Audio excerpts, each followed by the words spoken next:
Good afternoon. Announcements. All open sessions of the Board of Trustees are recorded and streamed in real time at www.fuhsd.net.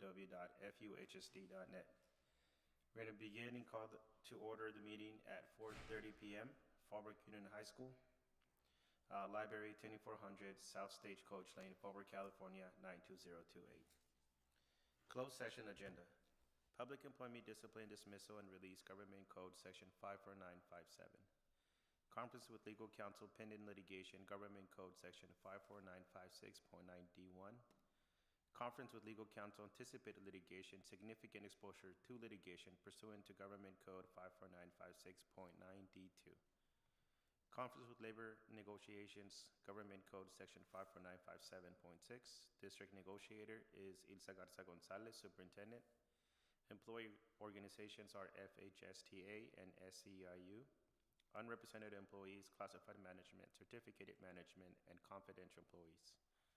Next, we have expulsion case number 02F2526. Opportunity for members of the public to address the board on any item described in this agenda for the closed session. Opportunity will be granted for open session items. Government Code Section 54954.3. Do we have any public comments? We do not. We will adjourn to closed session.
Good afternoon.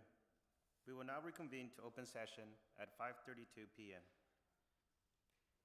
Announcements. All open sessions of the Board of Trustees are recorded and streamed in real time at www.fuhsd.net. Ms. Ashley Trujillo will now lead us for the flag salute.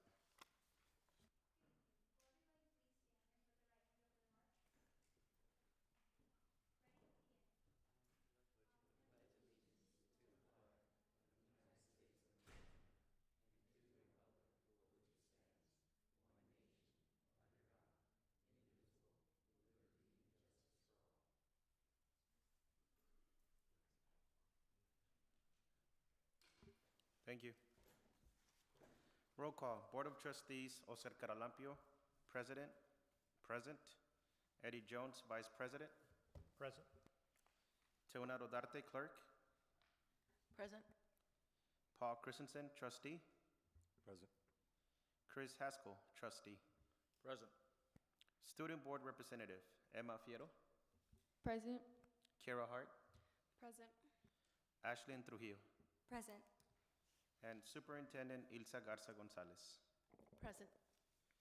Informal review of governing team norms. The Board of Trustees approved norms are that we be respectful, be approachable, be open-minded, be communicative with no surprises, be willing to listen, be prepared, and be trustworthy.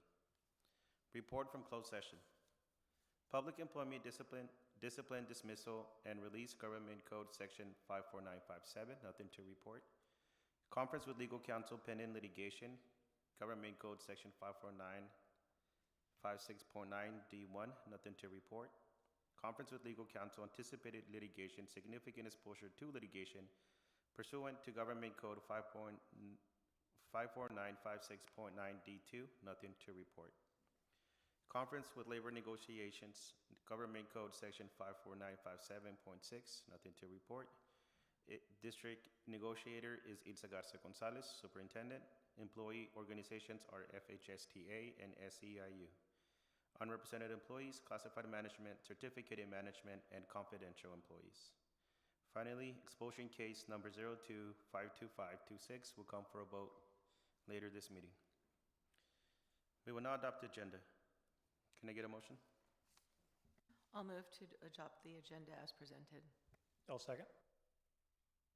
Comments or questions? None? Okay. Ms. Fierro, how do you vote? Aye. Ms. Hart? Aye. Ms. Trujillo? Aye. Mr. Caralampio votes aye. Mr. Christensen? Aye. Mr. Haskell? Aye. Mr. Jones? Aye. And Ms. Rodarte? Aye. Thank you. Next, we'll move on to recognitions. Yes, if I could have our culinary pathway teacher, Mr. Santo Cruz, and his students that prepared the dinner this evening to talk a little bit about how they went about that and the ingredients that they used. I'm hoping they can hear me. I know they're in the other room. Here they are.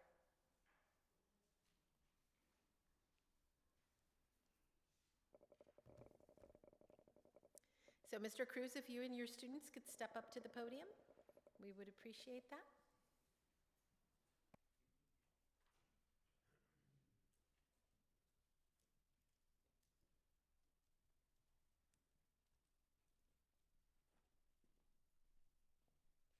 Hello, student council members. Good to see you guys all again. We hope you enjoyed the food.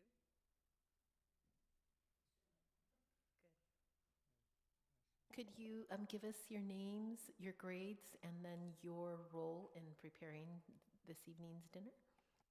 My name is Kayla Brown. I've been in culinary since I was a junior. My grades, I have 2 A's. No, you're good. You're grade level. I'm a senior. I'm a senior. Thank you. Thank you. Today we made stuffed bell peppers, and we actually all took a part in assembling them. I did the assembling as far as stuffing them with the rice, and then we layered a sauce so that it can get down in there. We also put the chicken. After the chicken was placed on top, we added a little more sauce, so you guys can get that in there, and we topped it with feta cheese. We put it off in the oven to bake for like 20 minutes so that it's nice and soft and crispy on the top. And JD took part in making the sauce, and Carmen made the chicken, and we thought that they came out pretty good. We were actually really excited to make them because they're different, and there are leftovers from our CCAP competition that we actually just came back from last Friday in LA. So we didn't want to waste our bell peppers and mise applause, so we used them today. Very smart. If I can just, I'm so loud. I hate that, sorry. Actually 8 seconds, which I try never to eat seconds. I had seconds. And I don't know if there's a way we can put the recipe in the board meeting newsletter, news review, because it was absolutely delicious. I would make that at home. Oh my gosh, we're glad. Thank you so much. Thank you guys. Would you be willing to share a little bit about the CCAP competition that you attended? Yes. So our CCAP competition is, it's a competition for scholarship for culinary, but we could also use it for anything that we want to, like, you know, it's just kind of helping us get to where we need to be. We took a bus down to LA, and it was 5 of us. We were timed on making a French omelet and making a salad. It was just a cucumber salad. And so we have to make sure that our cuts are accurate. They're precise. They have to be the same size dimension for each side. So it was pretty intense, but this was the practice. So we just kind of got a feel of like what it's going to be like when the actual competition comes, which is on January 24th. And we'll be going to LA again to do the final competition. So we're just getting prepared and getting ready for that. Thank you guys so much. Thank you. Thank you. Thank you, guys. Thank you so much.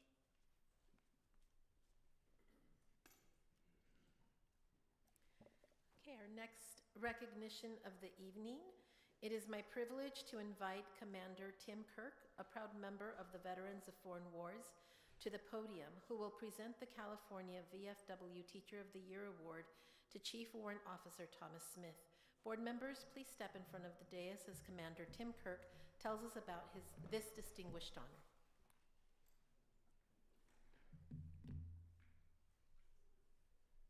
Well, good evening, ladies and gentlemen. Really, it's an honor to be here before the members of the school board, distinguished guests, members of the Fallbrook community. As you mentioned, my name is Tim Kirk. I am the commander of the VFW Post 1924 right here in our beautiful town of Fallbrook. And I'll tell you, it's beyond my great honor to be able to present this award tonight, because I will tell you, I'm not aware of any teacher from Fallbrook ever receiving an award at this level. I had the honor to be here several months ago and actually present the District 1 Teacher of the Year from the VFW, which covers from Fallbrook all the way down to Mexico and all the way out to Campo. So a pretty large area. And as you guys know, Chief Warrant Officer 3 Tom Smith, your amazing instructor here for the Marine Corps JROTC. Not only was he our post awardee, but then he was the district awardee. And then again, to go all the way to the department is the entire state of California. Each year, the Veterans of Foreign Wars honors teachers across the nation who rise above the standard, and educators who shape the next generation of Americans through patriotism, citizenship, leadership, character. These awards are highly competitive. I will tell you, this is one of the awards that almost every VFW will submit somebody for every year. And this year, right, in 2024, 5-year, Chief Warrant Officer Smith, he just stood head and shoulders above the rest to be able to be recognized at that level. So this places Chief Warrant Officer Tom Smith literally as one of the best educators out there in the eyes of the Veterans of Foreign Wars. And I know that I wish he would have got it at the national level for the entire United States. that would have been absolutely beyond belief. But this, our educators, you guys know, they're our future, right? They're the ones that are educating our future for, taking care of our society and teaching citizenship and patriotism and a lot of the things that get us where we're at. And so I just want you to know that it goes way beyond community. I mean, his involvement and his teaching of these students is impeccable, and I couldn't be more proud of him. So I just wanted to tell you real quick that every year we always can count on our JROTC to come out and be a part of our Veterans Day parade and our ceremony. Again, this year was amazing. This was our 250th year, both celebrating the Army, the Navy, and the Marine Corps. So it was an honor to have the color guard there again and all of the JROTC marching in the parade. So thank you again. We know we can't do this without Chief Warrant Officer Tom Smith's leadership and guidance. So I guess at this point, I would love to invite him up and present the awards so you guys can get on with the rest of your board meeting. Want to do it over here? Is it okay? Yeah.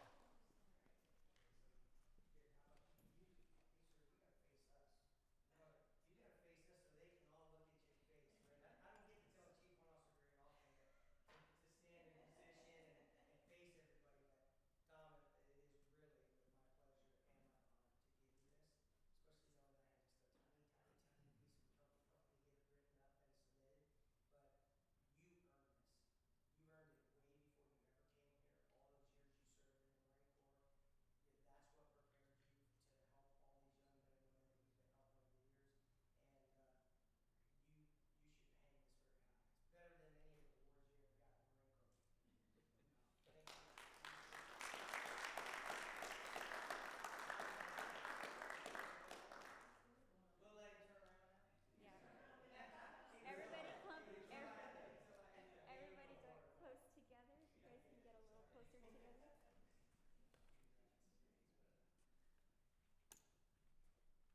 Perfect. Thank you.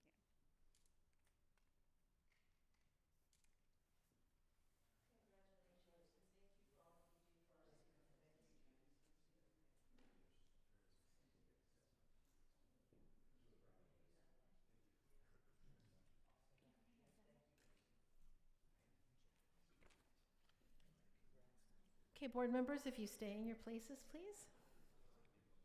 We're going to move on with the rest of the recognitions for this evening, Fallbrook's Finest. We're starting with Fallbrook's Finest student for the month of November. I had to think about what month are we on. John Atticus Glain. Atticus, if you're here, if you could please step to the front. And Atticus was nominated by Assistant Principal Steve Martinez. It is my honor to recognize John, an outstanding 11th grade student whose actions speak volumes about leadership and service. John is a dedicated member of the ROTC program, where he consistently models discipline, integrity, and teamwork.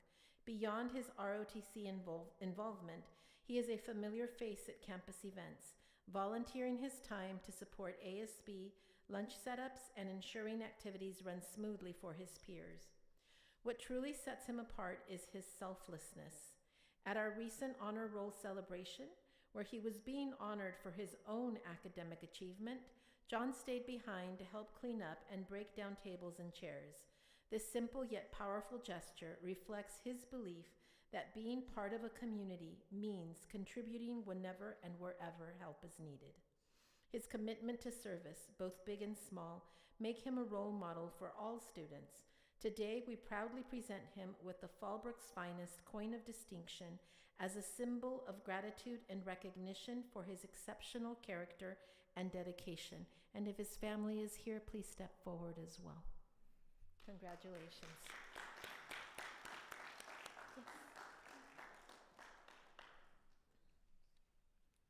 Would you like me to get a picture?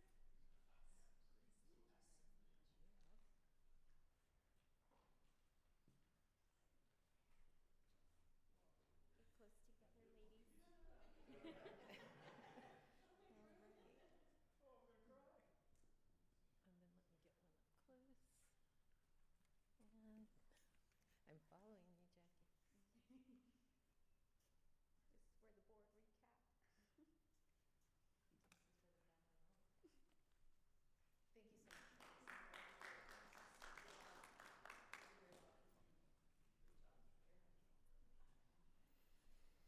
Okay, moving on to Fallbrook's finest department. This month, we are pleased to honor the Fallbrook High School Counseling Department. With us this evening, Cindy Jimenez, Alejandra Vasquez, and Francisco Rodriguez Martinez. We want to extend our appreciation to our counseling staff and college and career team for their exceptional work during October's kickoff to college and career. From start to finish, our team went above and beyond to create truly memorable experiences for our seniors. They designed personalized invitations that celebrated each student's unique post-graduation pathways, transformed our spaces with inspiring decorations that celebrated student achievement, and reached out to community partners to secure meaningful giveaway items. The energy was electric, and the atmosphere, fun, and celebration was felt by all. But the impact went far deeper than festivities. Our counseling team and College and Career Center staff provided invaluable support to help students navigate their future. Whether students were exploring trade school opportunities, tackling the ASVAB, completing community college applications, navigating four-year university applications, or reflecting on their career aspirations through future-ready strengths surveys, every senior had access to the guidance they needed to take their next confident step forward. Thank you for your dedication. Thank you to our dedicated counselors, college and career advisors, and support staff for their unwavering commitment to our student success. Your commitment to providing real, practical support makes a tangible difference in our students' lives and futures. Cindy Jimenez, Alejandra Vasquez, and Francisco Rodriguez Martinez, if you could please come forward.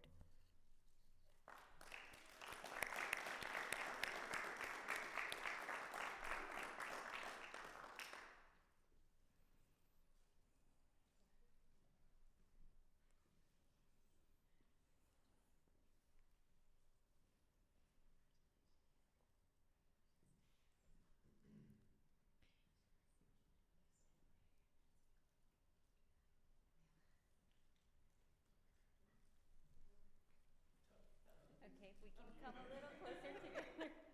Ladies, if we can come a little closer, please. Mr. Jones, if you can get a little closer, thank you. Thank you.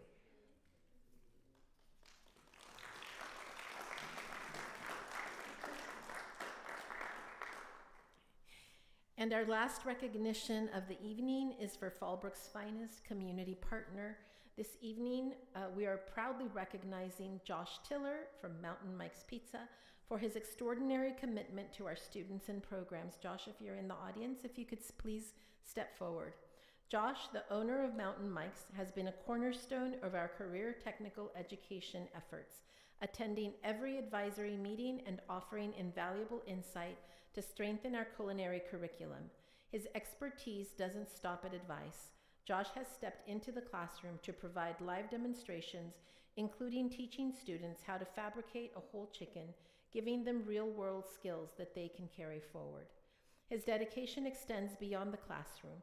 He has employed Fallbrook High School students and created internship opportunities that allow them to gain hands-on experience in a professional kitchen while earning a paycheck. These experiences are life-changing for our students, bridging the gap between education and industry. What makes Josh truly exceptional is his heart for community. Not only is he a supporter of our Culinary Pathway program, he also supports our special education department through fundraisers that benefit our adult transition program students. He promotes the program to other business leaders in the community and leads by example. While many businesses accept students with disabilities at their worksite with the financial subsidy of the Department of Rehabilitation or Workability, he provides the crucial next step of considering and offering regular employment to these students once their 100 hours are met. This step is the difference between supported employment and meaningful employment on the road to self-sufficiency, independent living, and a positive sense of belonging in the community. This not only benefits the students that he hires, but he serves as a role model to the community, business leaders, and proof of concept that hiring our students with disabilities is not just a service, but good for business and good for the Fallbrook community. Josh uses his Mountain Mites pizza location for numerous fundraisers, always opening his doors to the athletic community. Whether he's building relationships as a local business owner or mentoring students, he approaches every interaction with energy, generosity, and a smile. His partnership embodies the spirit of collaboration and service that makes Fallbrook strong. For these reasons, we are honored to present Josh Tiller with the Fallbrook's Coin of Distinction. Thank you.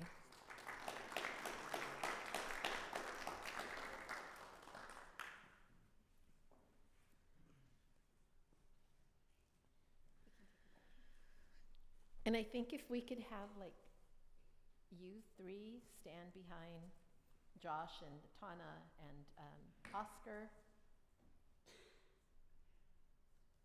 We can, yeah, the group's a little smaller now. And I think we'll fit in the picture. I don't want to get in anybody's way.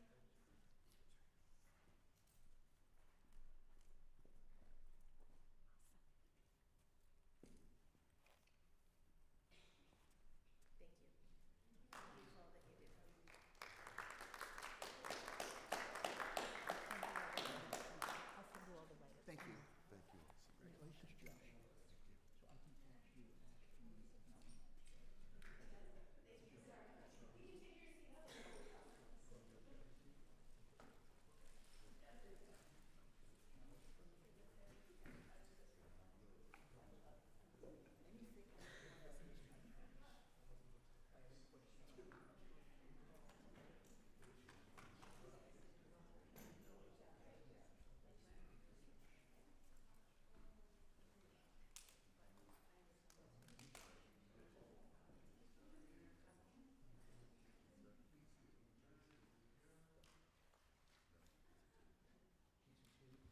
Thank you. Next, we have presentations. Report from SEIU, Mara Bauer.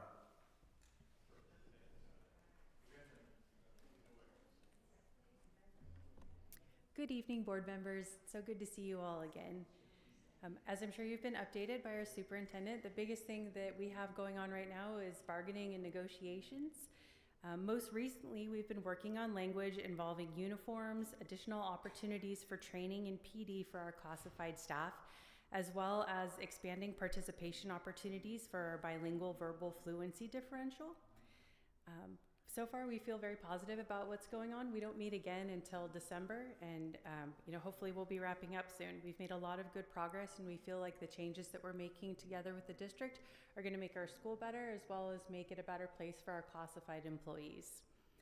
I'd also like to do a brief shout out tonight to our IT team. I got to watch firsthand as I was staying after school today as they were able to help in a campus search for a student whose parents were unable to find him after school today. They got to use some really cool technology that we all benefit from for safety and security on campus, but get to use it in a real way to help our community and help parents who were totally panicked that they couldn't find their son today. So way to go, IT. We thank you for all of your hard work and your professional setup with our live stream tonight, everything that's been laid out here, as well as making our campus a safer place. You guys have any questions for SEIU? Just a quick thank you for your work that you do every day and ongoing, and the room is always ready for us, working with IT, getting it ready, and for the work you're doing on behalf of the union and making sure that our classified employees are well represented and taking care of our students. So thank you. Thank you. We appreciate it. Yeah, we may not have a lot of questions, but we do appreciate you coming and giving a report for our board meeting, so thank you for that. Thank you for taking time to hear us. We appreciate that too. Thank you. Next, we have public comments. The Fallbrook Union High School District Board of Education encourages and invites the public to comment on agenda and non-agenda items. Individual speakers will be limited to 3 minutes. Per legislation 1292, the board will give twice allotted time to a member of the public who utilizes translating technology assistance to address the board. Total public input on any one subject will be limited to 20 minutes and may be extended at the discretion of the board president. Comments on non-agenda items will be heard at this time. Comments on an agenda item may be taken at this time or when the agenda item is discussed by the board. Speakers will be called in order by topic and when card is submitted. The district silence should not be mistaken for agreement with public comments. Rather, the board remained silent to comply with California law, avoid legal entanglements, and or to protect the privacy of those involved. Do we have any public comments? We do not. Thank you. Communications and reports.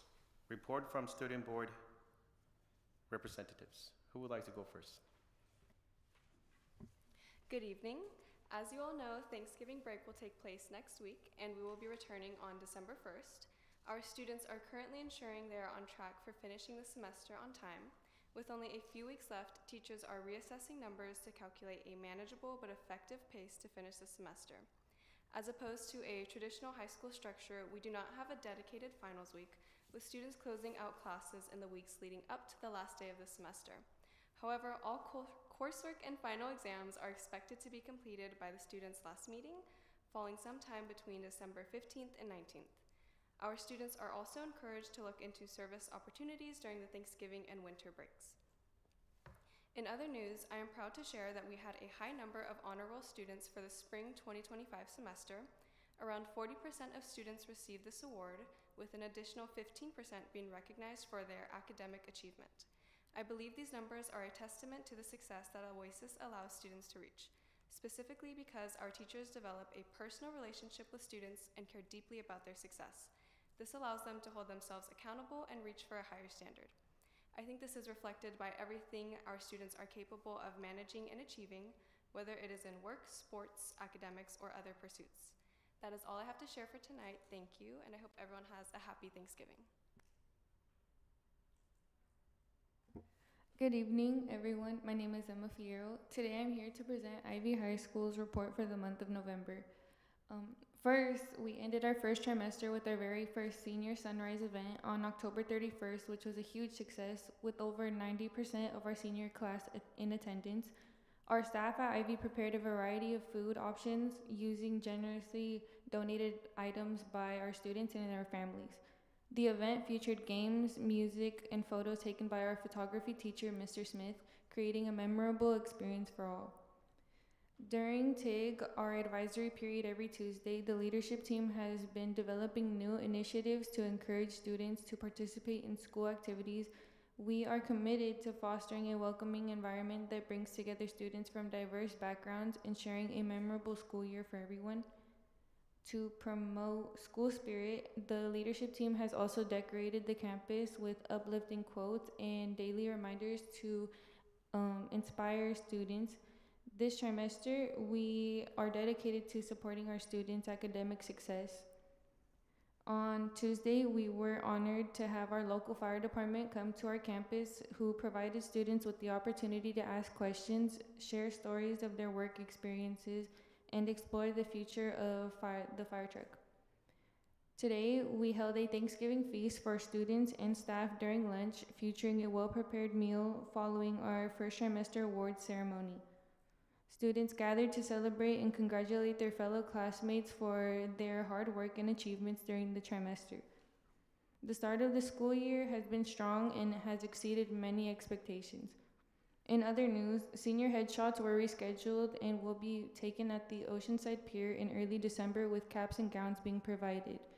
This also gives our photography students the opportunity to learn about lighting, portraits, landscape photography, and nature photography. Furthermore, our Ivy basketball team is growing with over 20 students participating, and their season will be starting soon. This past trimester, our staff focused on preparing students with new concepts and techniques to achieve academic success, resulting in outstanding work from many students. Finally, our second attendance incentive for this new trimester, students with perfect attendance will be eligible to attend a field trip.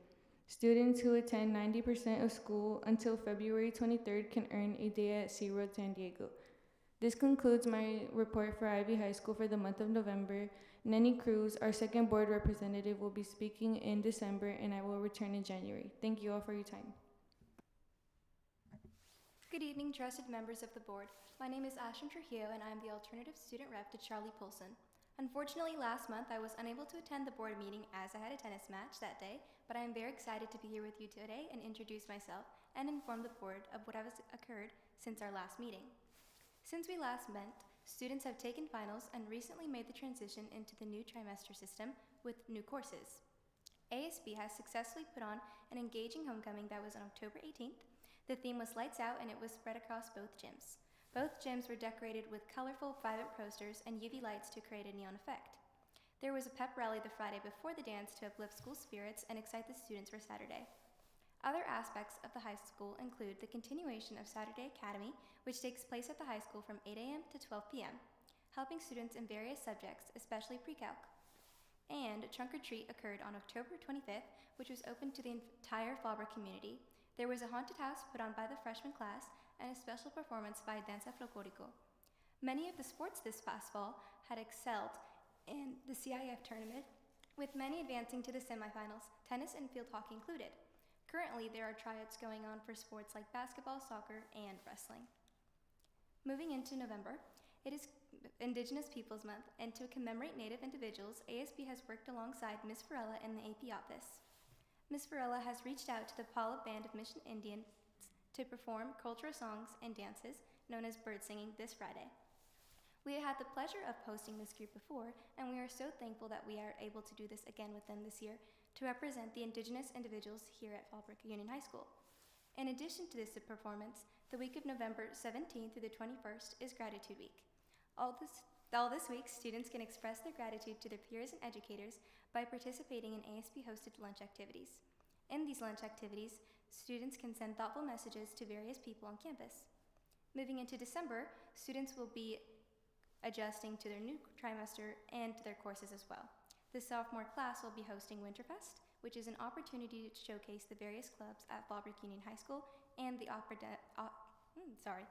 academic opportunities as well. This is an event open to the entire Fallbrook community. And with that, this concludes my research report. Thank you.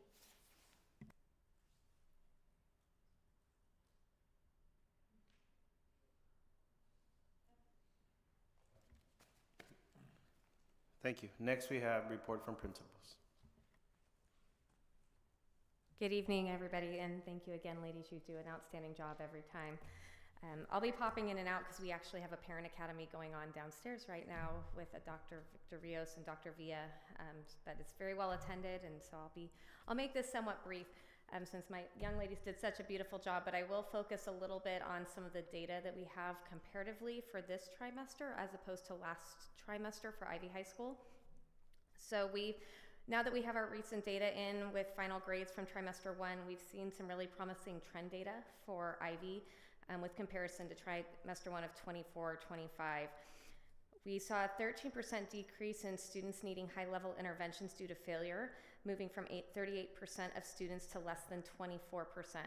We've had an increase in overall proficiency with students who are earning a C or higher, with 62% last year moving up to 71% this year with a 9.8% gain. Students who have demonstrated exemplary grade scoring in the A range went from 11.4% to 25.6%, with a 14% increase, almost doubling from where we were last year.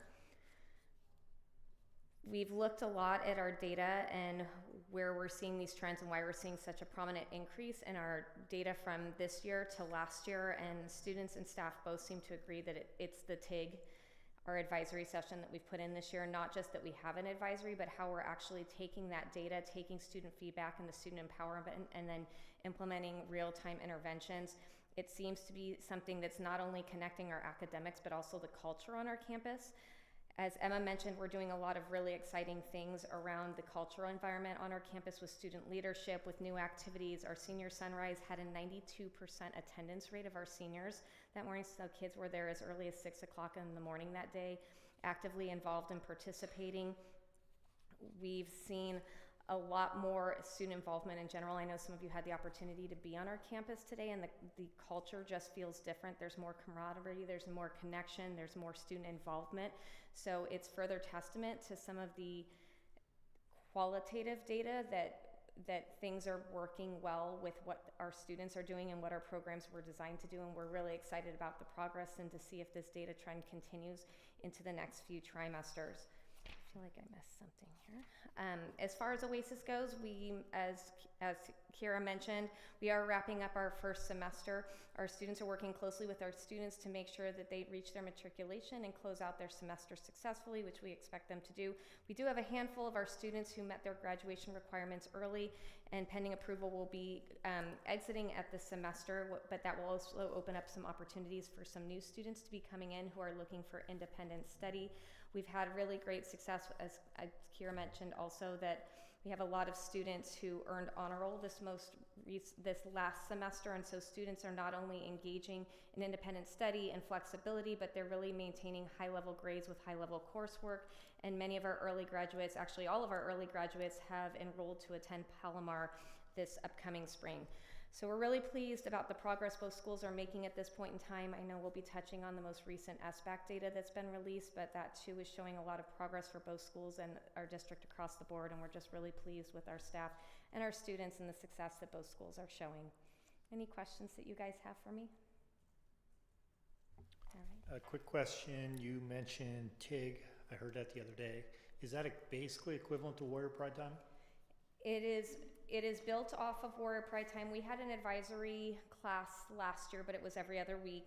And we looked at it to determine if it was actually meeting the needs of our students or if it was just something we're going through the steps of. And so based on LCAP feedback from last year and family responses, as well as students and staff about the success of Warrior Pride Time, we modeled something very similar. Ours is only once a week. It's with a mentor teacher who will be cohorted with those students for their entire time at Ivy.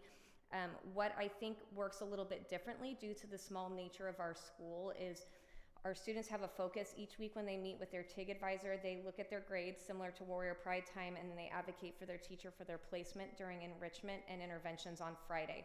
So that piece is very similar to Warrior Pride Time. Where it differs is that our teachers are inputting data regarding student progress and intervention and where they're needing additional support, whether it's social emotional, whether it's academic, whether it's guidance, whether it's college and career. And then we meet every Wednesday, so immediately the next day as an entire staff to talk about every single student and what their needs are and how we can support those needs. So whether it's a Tier 1 MTSS support, whether it's a social emotional support, or whether we're needing to engage in higher level supports if there's an attendance issue. So the entire staff is very, very well versed on everything that students are needing across the board, and then we turn that into real-time interventions. So I think that's kind of a little bit of a pivotal difference, but it's also in part due to the small size of our school and our ability to do that level of intervention.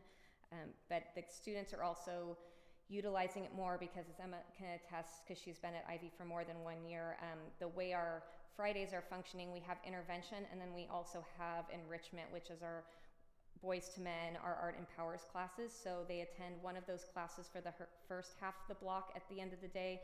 Second half of the block, they'll do their intervention. And so last year, kids kind of just went where they thought they should go, versus now they identify with the support of their mentor. This is the class where I'm struggling. This is where I need additional help. And it's doubled down by the fact that their mentor teacher documents that on the log, so teachers know why kids are coming to them and where they're supposed to be, and students are getting better at advocating for why they're needing to be there. Sorry, that was too much information. Any other questions? It's really amazing to hear all those things come together. And so, yes, thank you. And no, it's not too long. Okay. An explanation.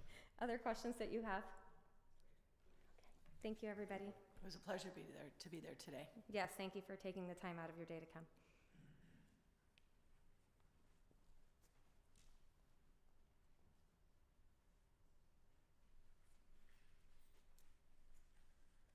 Good evening. Students did a great job of highlighting a lot of things going on around campus here and up at our neighbors in Ivy and Oasis. A few things that I'd like to highlight since our last board meeting. Our students successfully completed final exams at the very tail end of October and then began their new trimester on November 4th. Many of our fall sports, as were mentioned, made it into playoff rounds. Unfortunately, all of those playoff bids ended at this point, but ended with some really great opportunities for students competing at a really high level with some wins over schools we have not beaten in a long time. So that was fun to see. Last Friday night, I had the pleasure of attending our MCJROTC banquet that was put on at a local church that let us use their multi-purpose room. Students do a great job of leading that. If you haven't ever had a chance to go, Our two instructors do not lead it. It is entirely student-led and student-run, which is really amazing to see. Students basically start to finish that program, and then you get to see all of these students who are very organized and very put together have a great time dancing and just hanging around with their friends, taking goofy photos, and they do all of that after they've done this very formal presentation, and they serve guests who are in attendance. So it's just really fun event to be at, fun to see them in their element. I have joked a couple times since then that even their dancing is very organized. So they're choosing songs, they're asking the DJ to play certain music that has organized dances that go along with it, because it's in their blood. So that was really fun to see. Just an extra shout out to our two instructors for the work that they do, because I know even though the students run the event, it's because of the leadership that's in place there. We found out today from our band director that our marching warriors have received an invitation to attend and participate in the championship this coming Saturday evening. That's the first time in 4 years that we've been invited to participate in that. It is by invite only, and that's for earning a top 12 space or top 12 spot. I don't know what word I'm looking for our students and in that program. So that's a really huge honor.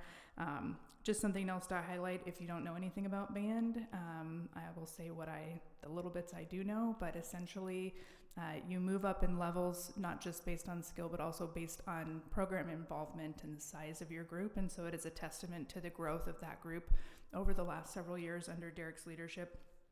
They've gone from a 2A designation to a 5A designation, which means that they're really competing on a much larger stage, so to speak, with a really huge group of students really invested in the program. They spend a lot of long, cold hours practicing here, especially as winter comes around. So a huge kudos to them. They'll be, like I said, up in Riverside on Saturday evening. And then this morning, our staff met to review our most recent WASC report from last spring. We are on a 6-year cycle, which is awesome, but we want to start that early. One of the things that they highlighted when they were here in the spring was that they could tell we didn't just start working on the report the year of the visit, that it's a long-standing thing. So we began that look this morning, including looking at some of the suggestions of the visiting committee, which included highlighting some more structured MTSS supports for our students, which we have put into place this year with our MTSS student support specialist. One of the things that I'd like to highlight that she did this fall trimester is she brought back some peer tutoring opportunities. So we have sporadically over the years had options for our students to help each other out with peer tutoring, but this was a really coordinated effort. She did some training for our peer tutors and then paired them with students that had been recommended by teachers as needing that extra support, and then did some data gathering at the end about student grade improvement, and then also just feedback from the students that were involved about whether or not it was helpful.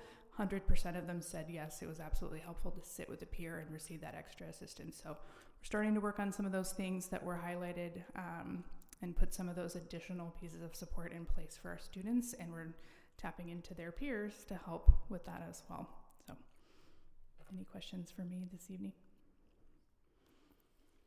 Thank you. Just sounds nonstop busy, and I'm glad to hear that so much of it is moving forward, or as you're working on progressing forward, because there's always room, to grow and get things better. So thank you very much. Mm-hmm. Hearing your report reminded me of the statement, Fallbrook High School does not sleep, it takes a lot of naps. I mean, there's just so much going on during the day and at night. Where do you find rest? Because, in the middle of the academic instruction during the day, but then you have so many events, so many athletic events, community events, workshops that y'all go to and attend. And I have some stuff I want to read from a report. But again, there's so much going on at Fallbrook High School. For a small school, a small town, there's definitely a lot going on, and we heard it from your report, from student performance to athletic events. So just thank you for all the time you spent. Appreciate it.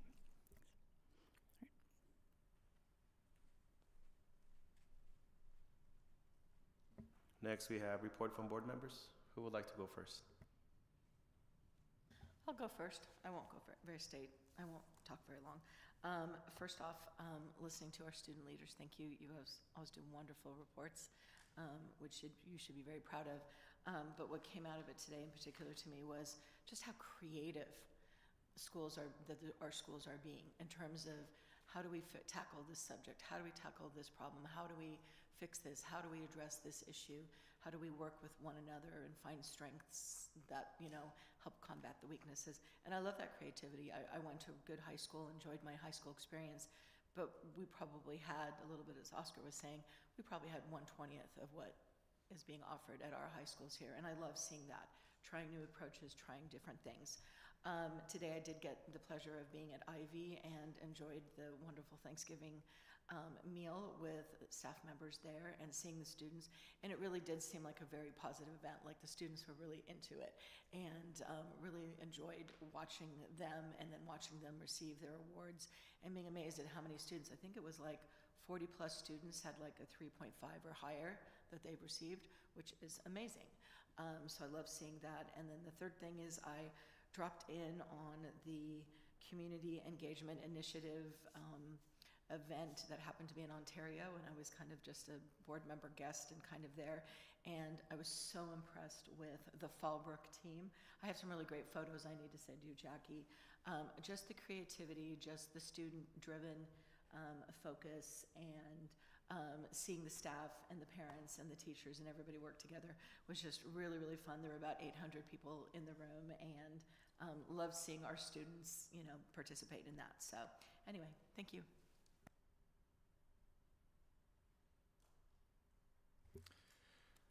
I got a couple things to talk about. I'll try to go quickly, but probably will ramble on a little bit.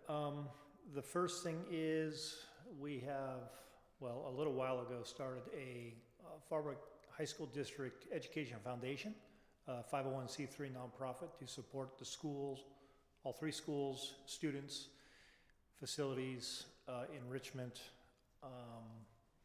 and part of that was I think Ilsa's going to talk about it a little bit later, was something that she calls Spa Day, which is a women's career enrichment afternoon, or I guess it's a Saturday morning, actually.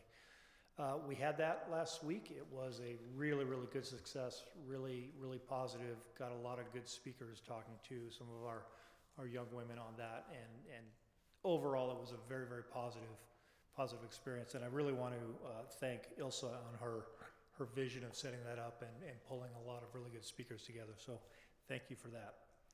Second, I think you heard one of our student reps, Emma, talk about it. I was able to bring one of our fire trucks on duty to the campus.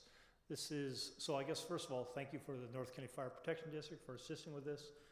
We have 5 stations. We're able to take one of our engines and put it on a little bit of a delayed status, which is what they allowed us to do.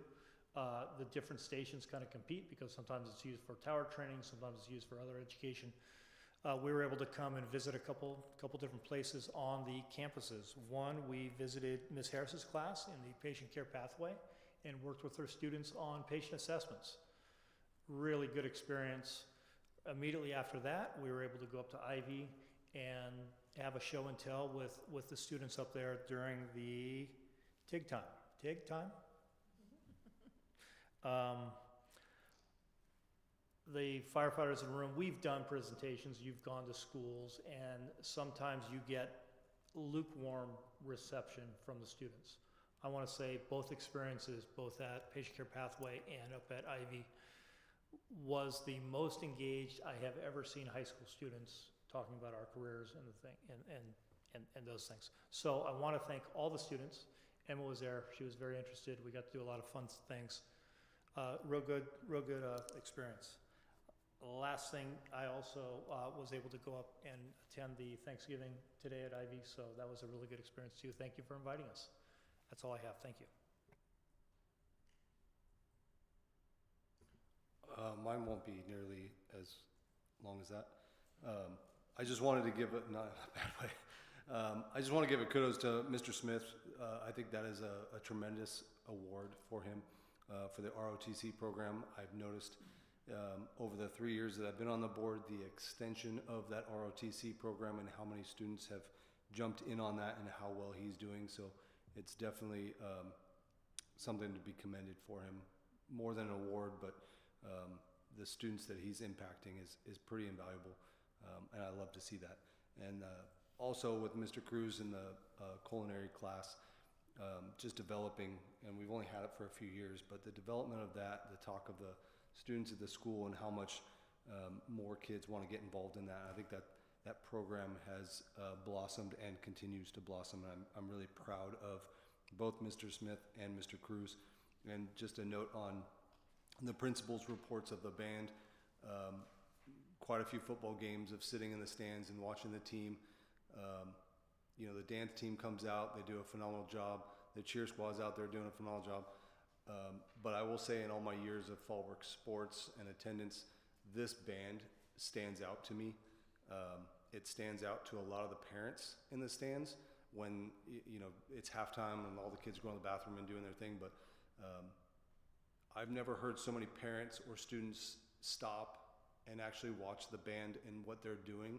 They're so involved in all their stuff, and it's really commendable to the entire team out there that it's being noticed by parents, and hopefully it gets relayed to them at some point in some aspects, but they're doing a tremendous job.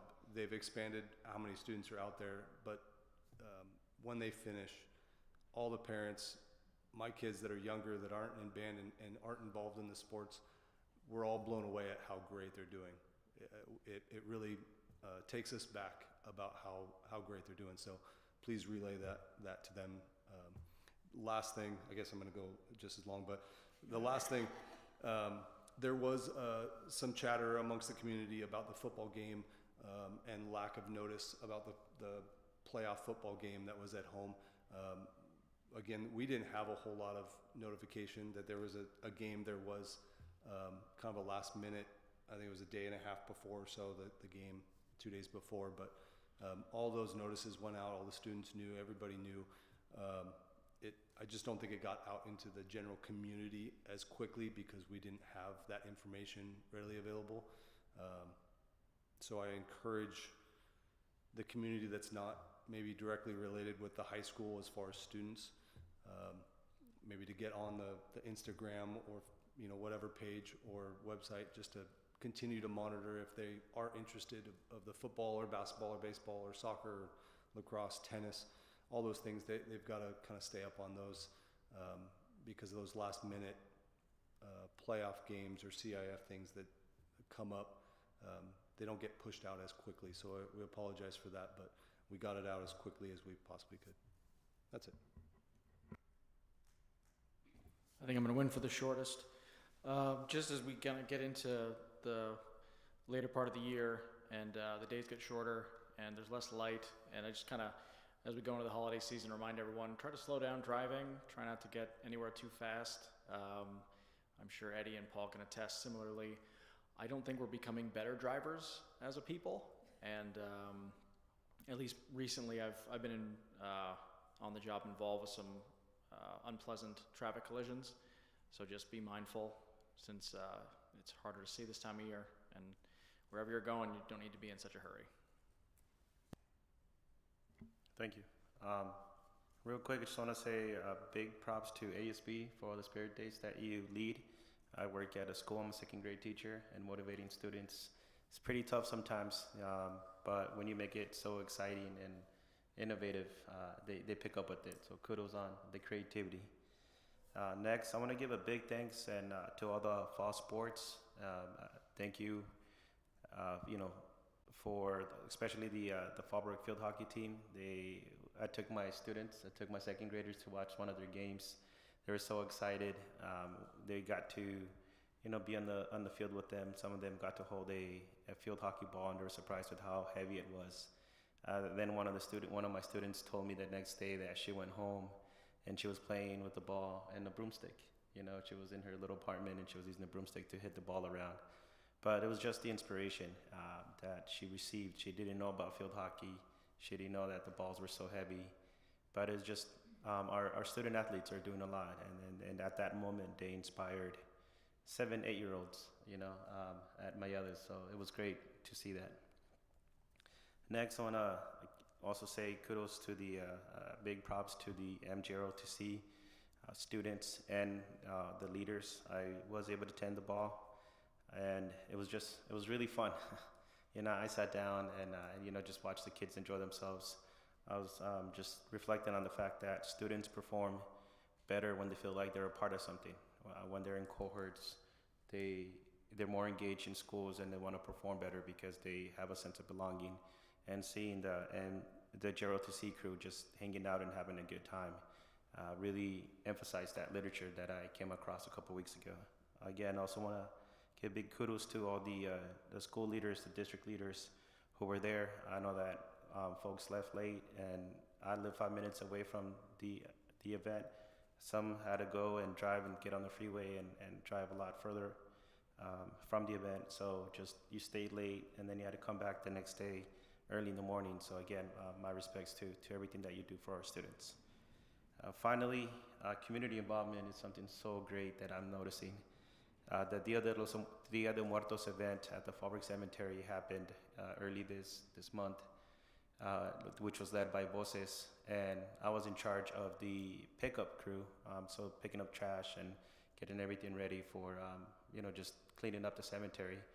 But as I was expecting to work or just to volunteer my time for 2 hours, but we finished in less than an hour because our high school students were there too, and they were helping out so much. Trash got picked up right away, recycling was done quickly, everything was clean.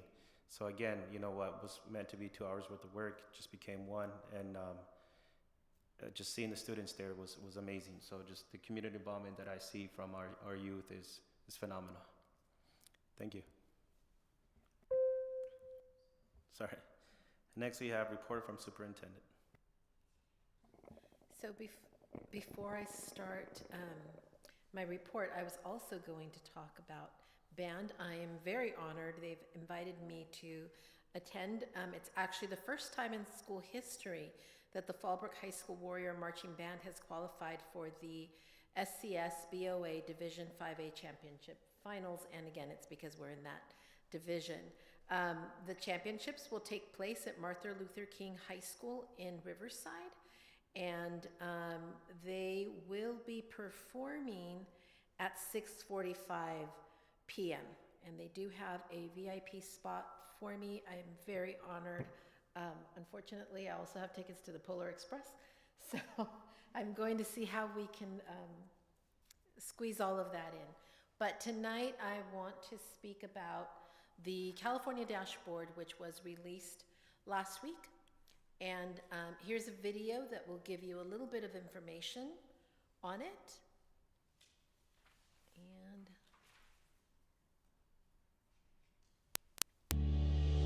Welcome to the California School Dashboard.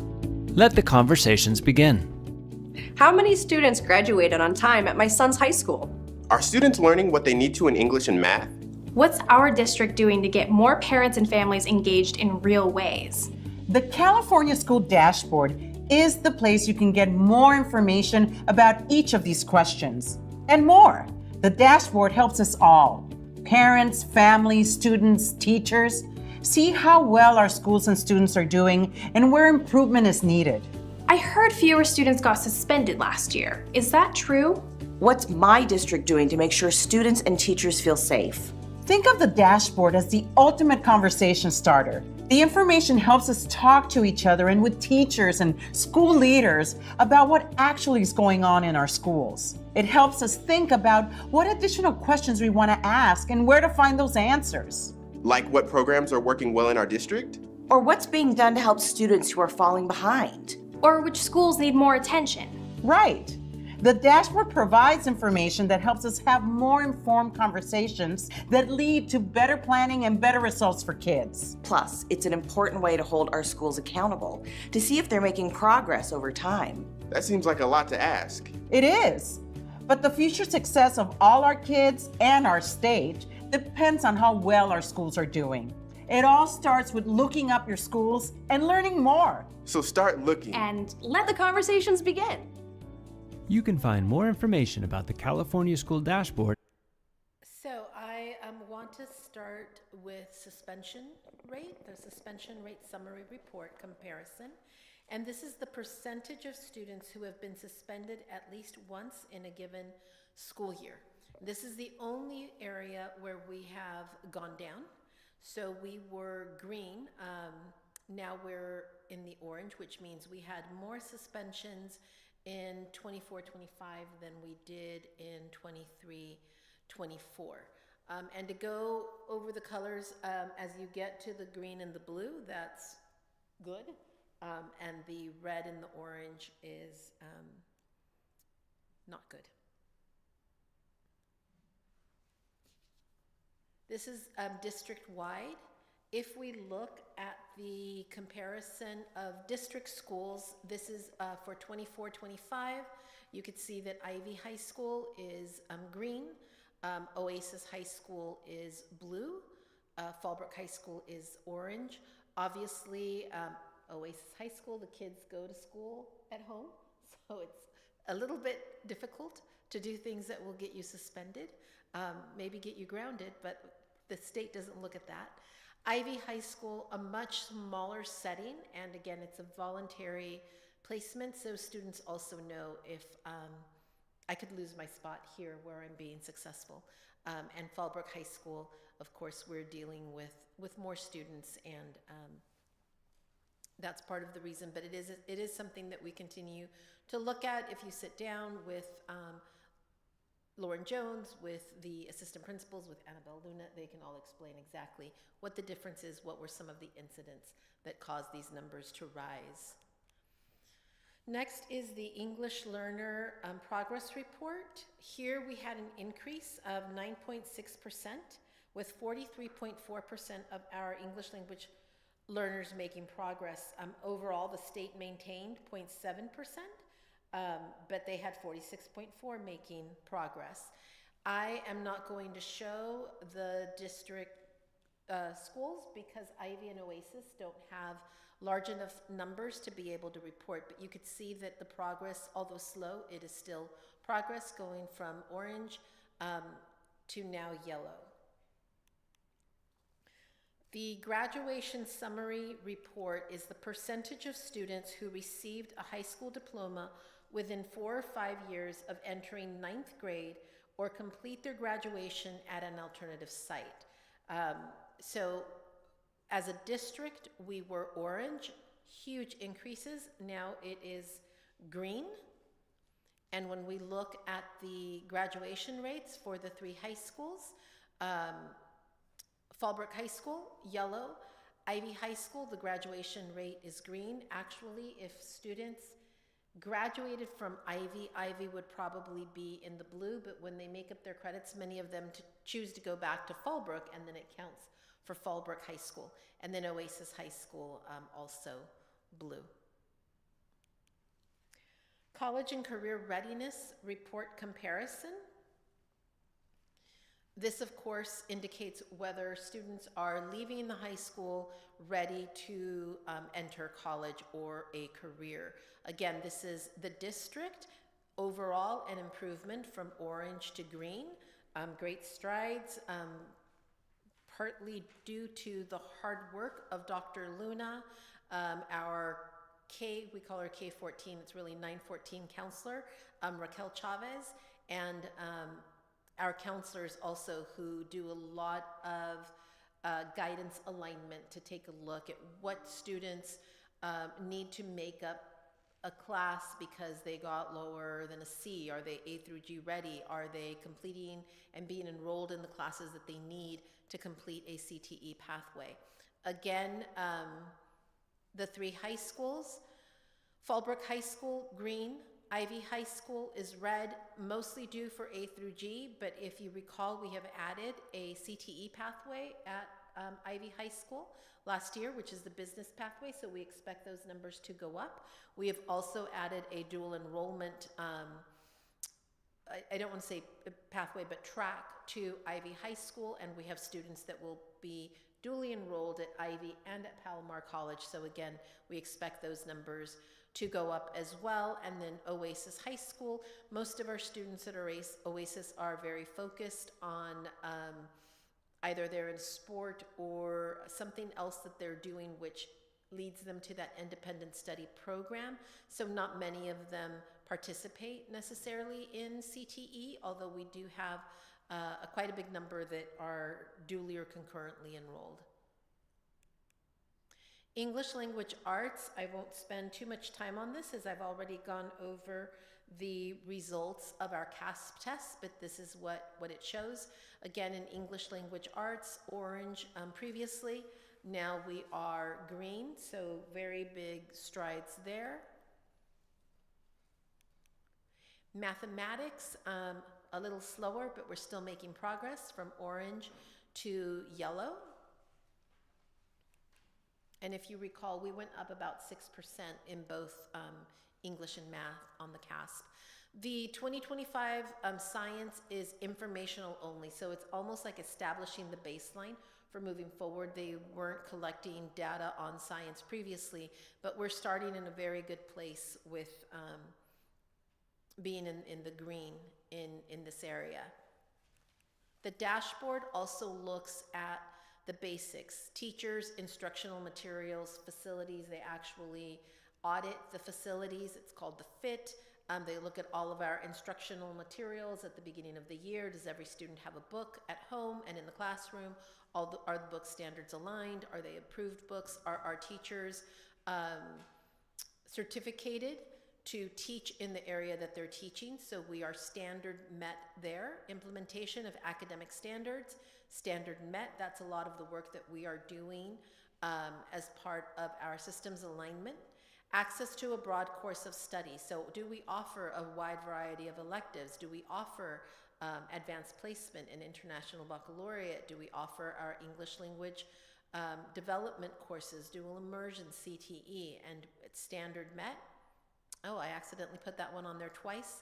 Parent and family engagement, as Lauren Gardner mentioned, tonight we're having a parent engagement activity that's well attended, so that's part of the parent and family engagement. What are we doing to make parents partners in the academic journey of their students? And then a local climate survey. A lot of that comes from our Healthy Kids surveys, and standard met there as well.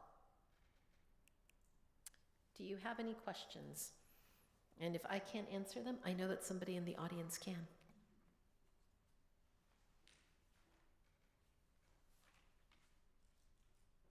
Very, very proud of the work of our students, of our teachers, and of our administrators.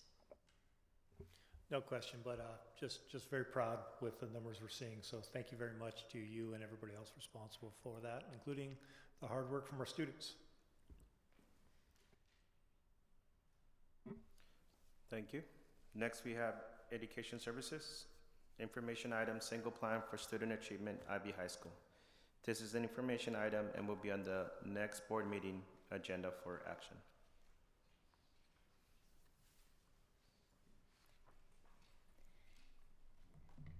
Good evening, members of the board.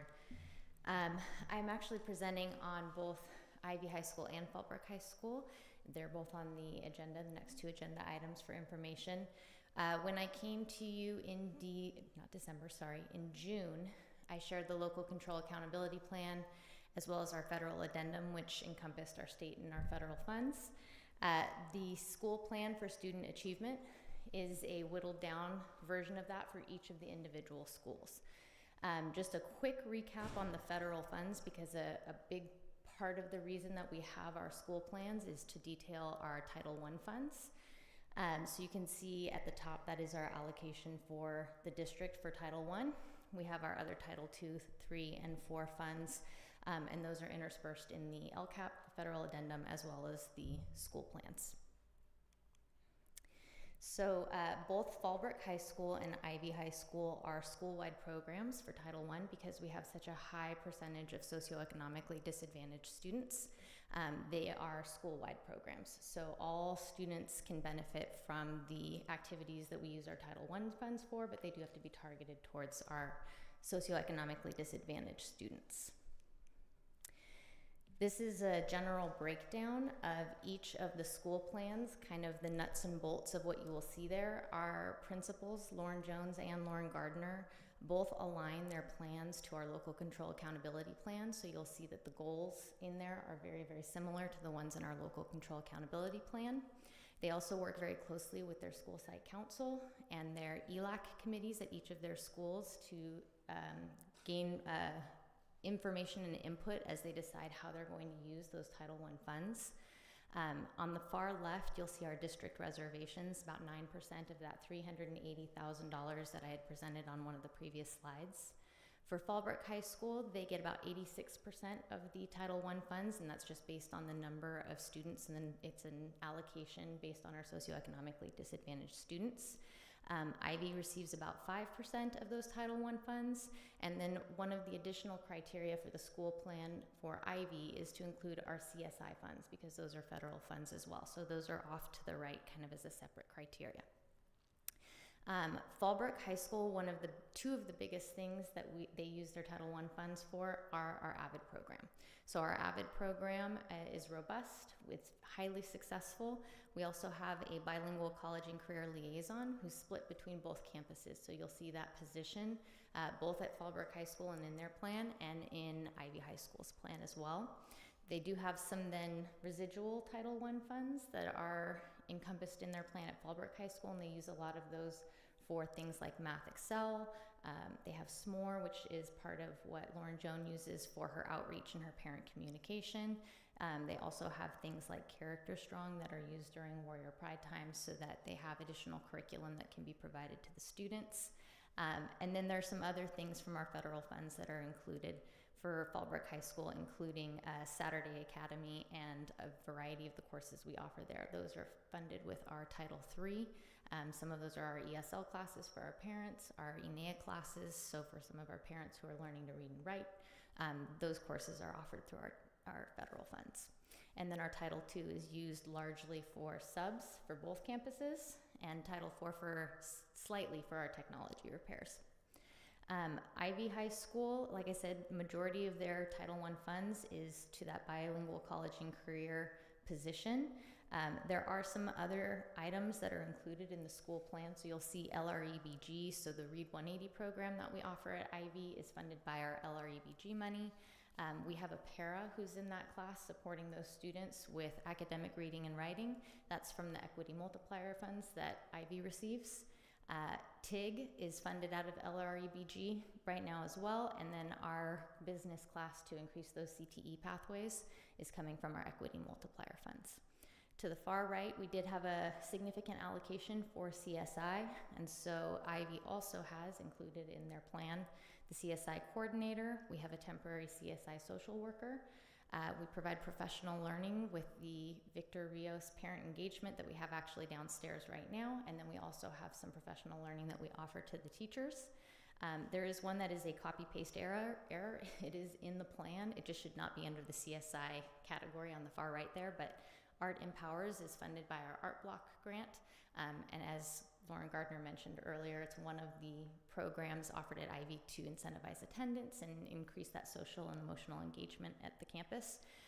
Boys to Men is through CSI. Our DRS lead, who participates in those systemic curriculum alignment conversations, is also CSI, and then the guidance alignment process, where we're continually looking at A to G, and we're looking at grades and how Ivy's doing, that's also CSI. So they're very long plans, but that's the nuts and bolts of what you would see when you look at each of those. Any questions?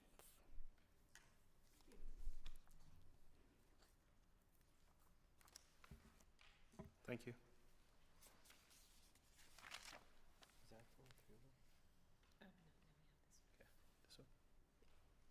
Okay, thanks. Next we have information item, textbook adoption, AP, American Government. This is an information item and will be on the next board meeting agenda for action.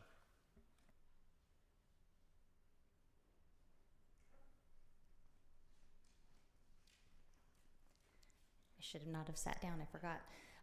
Our AP Government class is looking at a new adoption of textbooks. The ones that we had were quite dated, and it's an important class that we keep updated in terms of our resources. College Board offers a list of textbooks that are aligned curricularly to advanced placement. So our teacher went through, chose 3, evaluated 3, and landed on the one that is in front of you today, which is Waples. He's currently piloting this textbook with his students, and so we are looking to adopt these in the near future so that he can have them for, we're hoping, maybe January and February. And Ms. Toon, if the board were interested in viewing that textbook, how could they do that? We do have a digital pilot right now, but I do have a tangible copy, so I'm happy to provide that copy to anyone who would like to see it.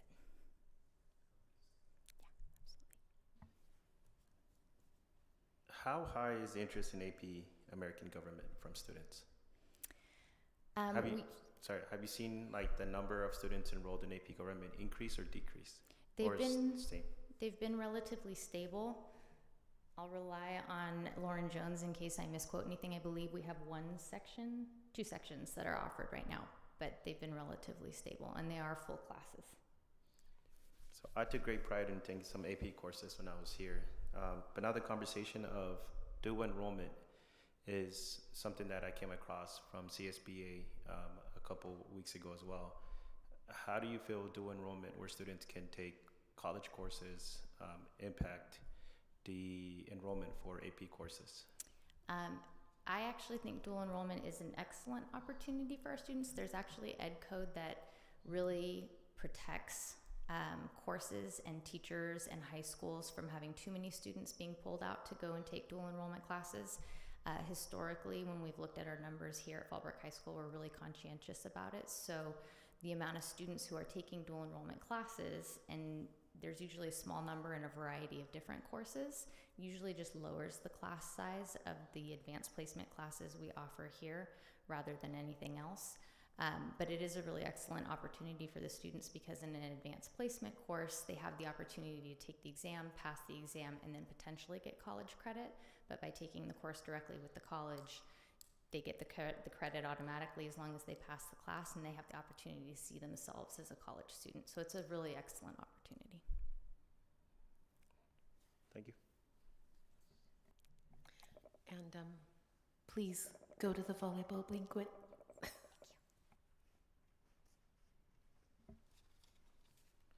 Next, we have Student Services, Action Item, Student Discipline Case, Approve Expulsion Number 02F2526. Can I get a motion? I motion that the board approve student expulsion case number 02F2526 as presented. I'll second. Okay, thank you. Moved by Mr. Jones, second by Ms. Rodarte. Since it's a student expulsion, it'll just be board members. Mr. Carampio votes aye. Mr. Christensen? Aye. Mr. Haskell? Aye. Mr. Jones? Aye. And Ms. Rodarte. Aye. Next, action item, petitions to graduate early. Can I get a motion? I move that the board approve the petitions to graduate early as presented. I'll second. Thank you. Moved by Mr. Haskell, second by Mr. Jones. Mr. Caralampia votes aye. Mr. Christensen? Aye. Mr. Haskell? Aye. Mr. Jones? Aye. And Ms. Rodarte. Aye. Next, action item, approve resolution number 02-2526, 07-2526, and 08-2526 to apply for career technical education facilities grant funding. I'll make the motion that the board approves resolution number 06-2526, 07-2526, and 08-2526 to apply for Career Technical Education Facilities Program grant funding as presented. Second. Thank you. Moved by Ms. Rodarte, second by Mr. Haskell. Our student board reps are not here. Mr. Caralampio votes aye. Mr. Christensen? Aye. Mr. Haskell? Aye. And Mr. Jones? Aye. And Ms. Rodarte. Aye. Thank you. Business services, action item, Amendment number 6 to the site lease and facilities lease with Erickson Hall Construction Company as selected leaseback LLB number 2225-03, contractor for the CTE project at Fallbrook High School. I go on a motion that the board approve amendment number 06 from the site leaseback with Erickson Hall Construction Company on the selected leaseback 2223-03, contractor for the CTE project for the Fallbrook High School as presented. I'll second. Thank you. Moved by Mr. Jones, second by Mr. Rodarte. Student board reps are not here. Mr. Caralampio votes aye. Mr. Christensen? Aye. Mr. Haskell? Aye. Mr. Jones? Aye. And Mr. Rodarte. Aye. Next, action item, recommendation to award contract, Lab of Record Services to Carry Engineering and Testing, Inc. for the Battery Energy Storage Systems project at Fallbrook High School. I'll make the motion that the board approve the recommendation to award contract Lab of Record Services to Corey Engineering and Testing Incorporated for the Battery Energy Storage System BESS project at Fallbrook High School as presented. I'll second. Moved by Mr. Rodarte, second by Mr. Jones. Student board reps are not here. Mr. Caralampio votes aye. Mr. Christensen? Aye. Mr. Haskell? Aye. Mr. Jones? Aye. And Mr. Rodarte. Aye. Next, action item, recommendation to award contract Inspector of Record Services to TYR for the Battery Energy Storage System project at Fallbrook High School. I'll go ahead and make this motion that the board approve the recommendation to award contract Inspector of Record Services to TYR Incorporated for the Battery Energy Storage System BESS project at Fallbrook High School as presented. I'll second. Moved by Mr. Rodarte, seconded by Mr. Jones. Student board reps are not here. Mr. Caralampio votes aye. Mr. Christensen? Aye. Mr. Haskell? Aye. Mr. Jones? Aye. And Mr. Rodarte. Aye. Next, action item, notice of completion and approval for release of retention with American Modular Systems for the field restroom project at Fallbrook High School. I motion that the board approve the notice of completion and approval for release of retention with American Modular Systems for the field restrooms project at the Fallbrook High School as presented. Second. Moved by Mr. Jones, second by Mr. Haskell. Board members are not here. Student board reps are not here. Real quick, I just want to say, years in the making for a restroom for the home field. I mean, it's definitely something that should be commended for a very long-term project that should have happened 35, 50 years ago. But going to the high school games just this year and being able to use the last handful of games to use the restroom, thank you.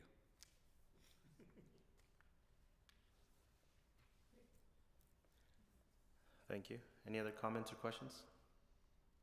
None. Student board reps are not here. Mr. Caralampio votes aye. Mr. Christensen? Aye. Mr. Haskell? Aye. Mr. Jones? Aye. Ms. Rodarte? Aye. Next, action item, notice of completion, release of retention, and memorandum of commencement Erickson Hall Construction Company leaseback 2223-03 contract for the CTE project at Fallbrook High School. Can I get a motion? I move that the board approve the notice of completion, release of retention, and memorandum of commencement Erickson Hall Construction Company leaseback 2223-03 contract for the CTE project at Fallbrook High School as presented. I'll second. Moved by Mr. Haskell, second by Mr. Rodarte. Comments or questions? Thank you. Student board reps are not here. Mr. Caralampio votes aye. Mr. Christensen? Aye. Mr. Haskell? Aye. Mr. Jones? Aye. And Mr. Rodarte. Aye. Next, action item, notice of completion and approval for for release of retention for bid number 2324-02 with MAC GC Electric for the cafeteria electrical upgrades project at Fallbrook High School. Can I get a motion? I'll move that the board approve the notice of completion and approval for release of retention for bid number 2324-2 with MAC GC Electric for the cafeteria electrical upgrades project at Fallbrook High School as presented. I'll second.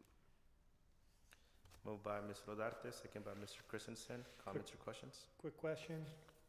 Is this for the cafeteria, the old cafeteria, or is this for the new CTE project with culinary? No, this was for the cafeteria, and we had to make a change because as part of the electrical improvement project that's taking place, if we did the work on the cafeteria, we would have to take it all apart and do it again with the electrical project. So we were able to sell some of the equipment and then had to redo a contract to reduce the scope so that we weren't wasting money or time by doing the things twice. But this is strictly for electrical upgrades at the cafeteria. Thank you. And I just want to say that's 3 completions in a row.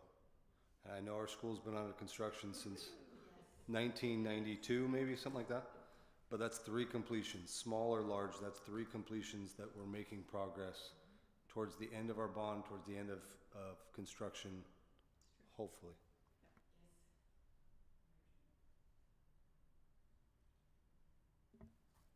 Thank you. Any other comments or questions? None. Student board reps are not here. Mr. Carrampio votes aye. Mr. Christensen? Aye. Mr. Haskell? Aye. Mr. Jones? Aye. And Ms. Rodarte? Aye. Superintendent, Human Resources. Information item, revised, new and deleted board policies and administrative regulations and exhibits.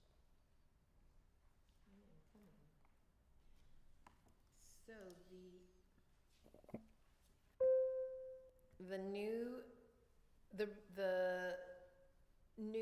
revised, new and deleted board policies and administrative regulations and exhibits are presented to you as an information item for a first reading and will return as an action item at the next board meeting. Ongoing reviews and updates are necessary with board policies and administrative regulations. The review enables the district to ensure that the policies, regulations, exhibits, and bylaws conform to state and federal law. The district compares its policies, regulations, exhibits, and bylaws with the California School Boards Association recommendations. Additionally, the review serves as a reminder to the governance team and staff of the operational principles and implementation guidelines for the district. There are no financial implications associated with this agenda item. The revised, new, and deleted board policies, administrative regulations, and exhibits presented are informational items for the first reading and will be placed on the next agenda for action. Thank you. Next action item, revised, new, and deleted board policies and administrative regulation and exhibits. I move that the board approve in the second reading the revised, new, and deleted policies, administrative regulations, exhibits, and bylaws as presented. I'll second. Thank you. Moved by Mr. Haskell, second by Ms. Rodarte. Comments or questions? None. Student board reps are not here. Mr. Carrampio votes aye. Mr. Christensen? Aye. Mr. Haskell? Aye. Mr. Jones? Aye. And Ms. Rodarte? Aye. Next, information item, information discussion, Aquatic Center project. Yes, so you will recall that at the last board meeting under organizational matters, I was asked to place the Aquatic Center on the agenda. I know that Trustee Christensen mentioned that the Homeside restroom was like 30 years in the making. The pool is past 50 years old. It's probably 30 years in the making, and I wish it was one of those items that we were closing. Unfortunately, it isn't. Before the board begins their discussion, I do want to provide some history on past discussions, only because I know that Trustee Haskell was not a part of those, so that he has a little bit of background, and the same for Trustee Rodarte, who hasn't been here for the entirety of these discussions that we've been having for quite some time. So if you recall, in 2022, we had RCA, Rennell Clark Architects, create a schematic design for the pool. So the 2016 bond, the projects were already designated, but the school had other needs. Some of the projects were already underway, some of them, a lot of money had been invested, but the pool was one of those areas that I felt, and that the board at the time felt, that would be Trustee Jones and Trustee Garalampio. We really need to look at this and see, what is it that we can do? Can we move forward? So we had a schematic design put together. This is kind of what it would look like. And then it would go in the same location as where the pool is right now. So this would be the overall site plan. One of the reasons that we had a schematic design put together and things looked at is we knew that time was of the essence. So we wanted to have something that was DSA ready, so that if the time came where we had the money, we could actually move forward as quickly as possible. Then in 2023, after we completed our facilities master plan, which basically details for the next 15, 20 years, what our construction projects would be, what the phases are, and those are based on a big audit that was done of the school, which buildings are in need of repair now, which ones maybe have another 5 years, another 10, which ones could use modernization, etc. The facilities master plan included phase 1, which is the phase that we are finishing right now. It was already in progress when we started our facilities master plan. And phase 2A was the pool. So at that time, a request was made by the board that we look at the possibility of moving the location of the aquatics facility so that we could maintain existing operations during construction when it came time to build a new pool, and evaluate the potential impacts that had to the long-term facility master plan. So at that time, option 1, which was the original option, and this was in 2023, was valued to cost us about $12 million. Option 2, which would move the pool, and different locations were considered. Remember, we are built over a swamp. There's a lot of water running underneath. The best location that was identified at that time was behind, as you can see, the tennis courts. Now, the pros and cons of option 1 were the biggest pro, obviously, is that the existing pool, the biggest con would be that the existing pool would not be in use during construction. Obviously, if you're building a pool there, you can't use the pool that is there. But the basketball and handball courts would remain. However, with that option, only the boys' would receive a new locker room and changing facility. It would not touch the girls' locker room, which is in much better shape than the boys', but it still needs some modernization. Option 2, on the other hand, one of the biggest pros to that is the existing pool would be operational, if it was still operational at the time we started construction, during construction. However, we would lose the handball courts. It would supply new boys and girls locker rooms. But again, because we are not familiar with that area, there are a lot of unforeseen conditions. And a prime example of an unforeseen condition at Fallbrook High School is the bowl. So the bowl was already, I think, about halfway built. We finished it. We wanted to put the shade structures, and there's 3 shade structures that could not be built because we could not dig the 16 feet that were required for those structures, because we hit another building, basically, that's buried somewhere under there that didn't show up on any plans, etc. We don't know what's under this location either, and that, again, changes the cost of things. The prices that you see there are from 2023. I am not the CBO, but I put together my best math calculations, and I calculated that with 3% each year based on the Consumer Price Index, the price of option 1 in 2026 would be around $13,183,751. And the cost of option 2 in 2026 would be around $15,959,277.80.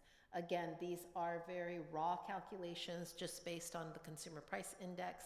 I don't know what the price of some of the product that's used to build a pool, if that's gone up more than 3%, etc.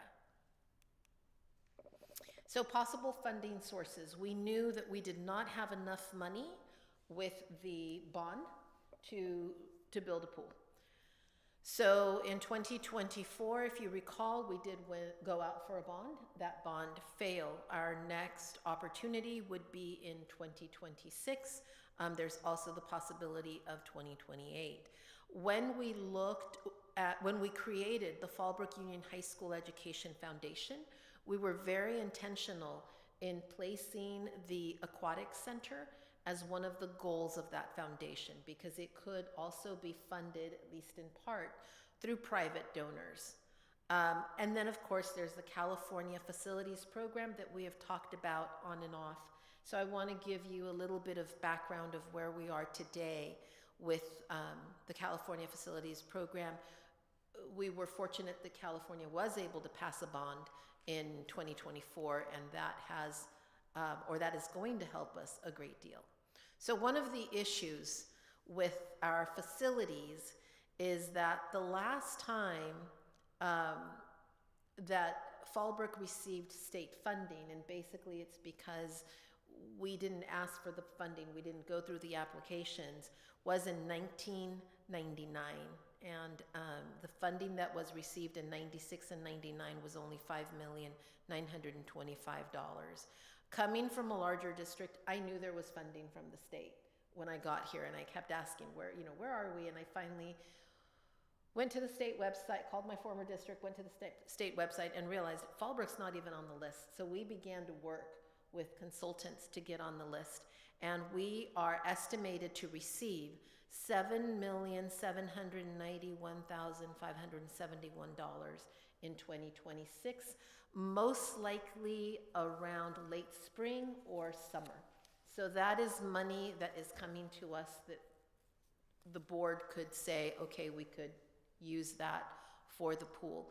We have remaining applications within State Bond Authority for modernization reimbursement in the amount of $20,961,095, but those will not be coming to us until the earliest would be 2028, 2027. If you recall, the $1,120,000 that we've been expecting for the Ivy High School 2016 modernization, that when the special election went on, people kept saying, well, you could pay for the special election with the $1 million. We're not even going to get that until December of 2027. So the money is very, very slow in coming, but it is great news that we are set to receive that almost $8 million in mid-2026. And these are the rest of the applications that we have there. Most of this is from all of the finished construction projects that Trustee Christensen referred to. So as we finish them, we can show the state, we finished them, here's the matching funds, here's what we're doing. That very top one, Fallbrook High School replacement of pool and deck, it's a facility hardship. We have been approved by the Department of State Architecture and OPSC that yes, it is a hardship for you to rebuild this pool. We only get $1 million. It would be coming in about December of 2027, and the reason it's only $1 million is because it's based on the cost of construction at the time the pool was built. And like I said, that's about 50 years old. So it's gonna cost us 16 million, but the hardship is only about 1 million for the replacement of the pool and the deck. We did receive some good news in that we will be able to do some work on the deck. Before we weren't being allowed to do that, but it is a hazard, and we will be working on that this summer. One of the other issues with the pool as we look forward to the summer is that as part of this electricity upgrade that we're doing, we will have to shut down the power to Fallbrook High School during the summer, not the entire summer, but for a good amount of time. It is extremely dangerous to leave the pool with water because someone could get shocked with all of the work that we're doing. So we are going to have to drain it and then bring it back up. And during that time, we're going to fix that deck a little bit. It won't be pretty at all, but it is something.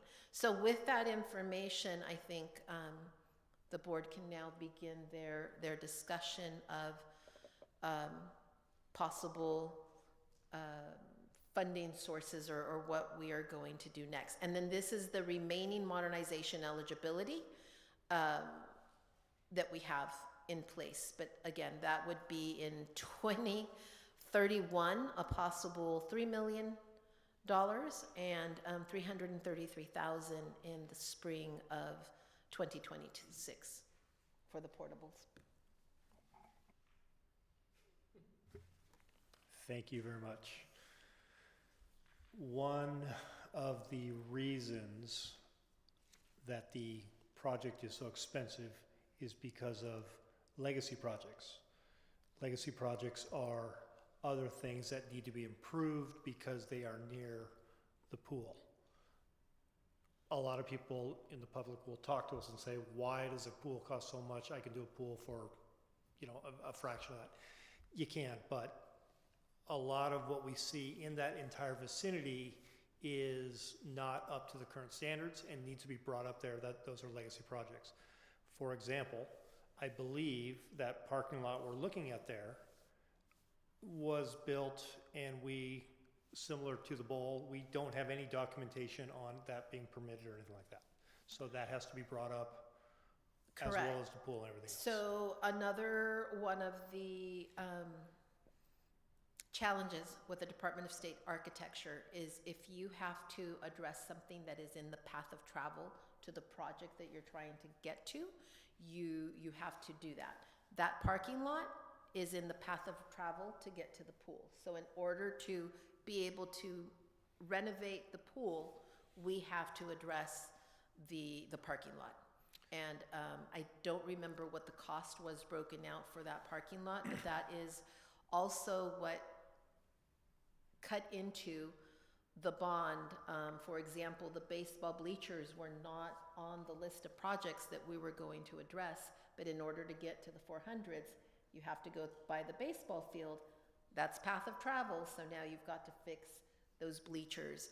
The PAC parking lot in front of the PAC was too steep, so it wasn't ADA compliant. In order to put up the solar panels, we had to fix that parking lot first before we even started talking about solar. So yes, path of travel and legacy. So my question is, and I have faith in our consultant that's helping us, but if you could find out for us, are there any other, we're getting $1 million for hardship on the deck.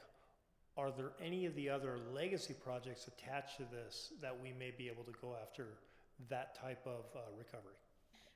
For the pool, and especially option 1, because that's the option that we looked at a lot more, there are no legacy projects in that area. It's only the path of travel issue with the parking lot.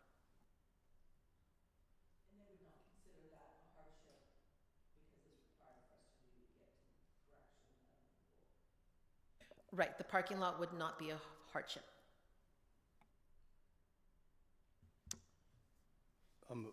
This has been a pretty big topic for us over the last few years with a lot of public input. First, I have a few questions. the pool closing this summer, I understand that. Do we have any, it gets used by the community, gets used by the FAST team. Is there any alternative pools lined up for the community in that case as it's shut down? We just recently found out about this, so we have not started looking at that. Our athletic teams won't be affected, except that they trade over the summer, but as far as their season is concerned, they won't be affected. But I know that the FAST program also hires many of our students, but no, we haven't started looking at what is the possibility. Right now, we're more concerned with where are we going to offer summer school if we have to offer summer school. So we've been in communication with the elementary school district, although we think that we could probably offer summer school between Ivy and Oasis at a smaller scale. And then we're starting the conversations about, is that something that we can do? Is it something that FAST can pay for, since it isn't our program, it's an outside program that rents the facility? Could they go rent another facility? Obviously, it would be more expensive, but it wouldn't be at the cost of the district. Yeah, and there's a whole nother discussion on the cost of what is being rented, I guess you'd say, from FAST. The 2026 release of funding of 7.79 million, right? And then 27 or 28, you're looking at almost 21 million. I mean, in my math, the money is coming. I'm not going to count my chickens till the eggs are hatched, but roughly 28 million by the end of 2028. I think of all the projects that we've done and modernized, because the pool was originally supposed to be completed, and for whatever reason the Bob Burton Center was constructed, funds were diverted, whatever that case was. That's what the community has stated. I don't know. I don't know either. I'm just going off of what people have said. But if we're looking at 2028 of potentially having 28 million, that money could be used for a pool in an alternate location or the current location, correct? Correct. And I think it would only be about 19 million, because the 9 million isn't due to us until December of 2029. Okay, but so that would still be enough money. Yeah, so I mean, we're our money's getting up there more than what we have in a general fund to spend on a pool, or donors are throwing money at us. So the money potentially is there in the next few years. I will say option one being cheaper, what I don't like about it, and I've stated this from the beginning, I don't like shutting down a pool for a contractor's going to say 2 years. I guarantee you it's 3 years between legacy projects and who knows what's under it.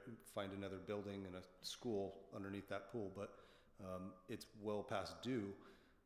But shutting down a pool for 2 to 3 years really ruins a community's involvement in sports, in aquatics, public use, FAST, all those things. And I hate to close down a pool for every sport that uses the pool for 3 years. That's unfair to the students and the families that have spent years through FAST or developing skills. The alternative option two, I like, because you're getting new locker rooms. The girls' locker room, it's going to turn on option one. Girls' locker room is going to turn around and need to be renovated immediately anyway. It's old and outdated. It may be in better condition than the boys' locker room, but not by much. It's still pretty dilapidated. So I like the new location. The handball courts, I don't know how often those get used. They're also 60 years old.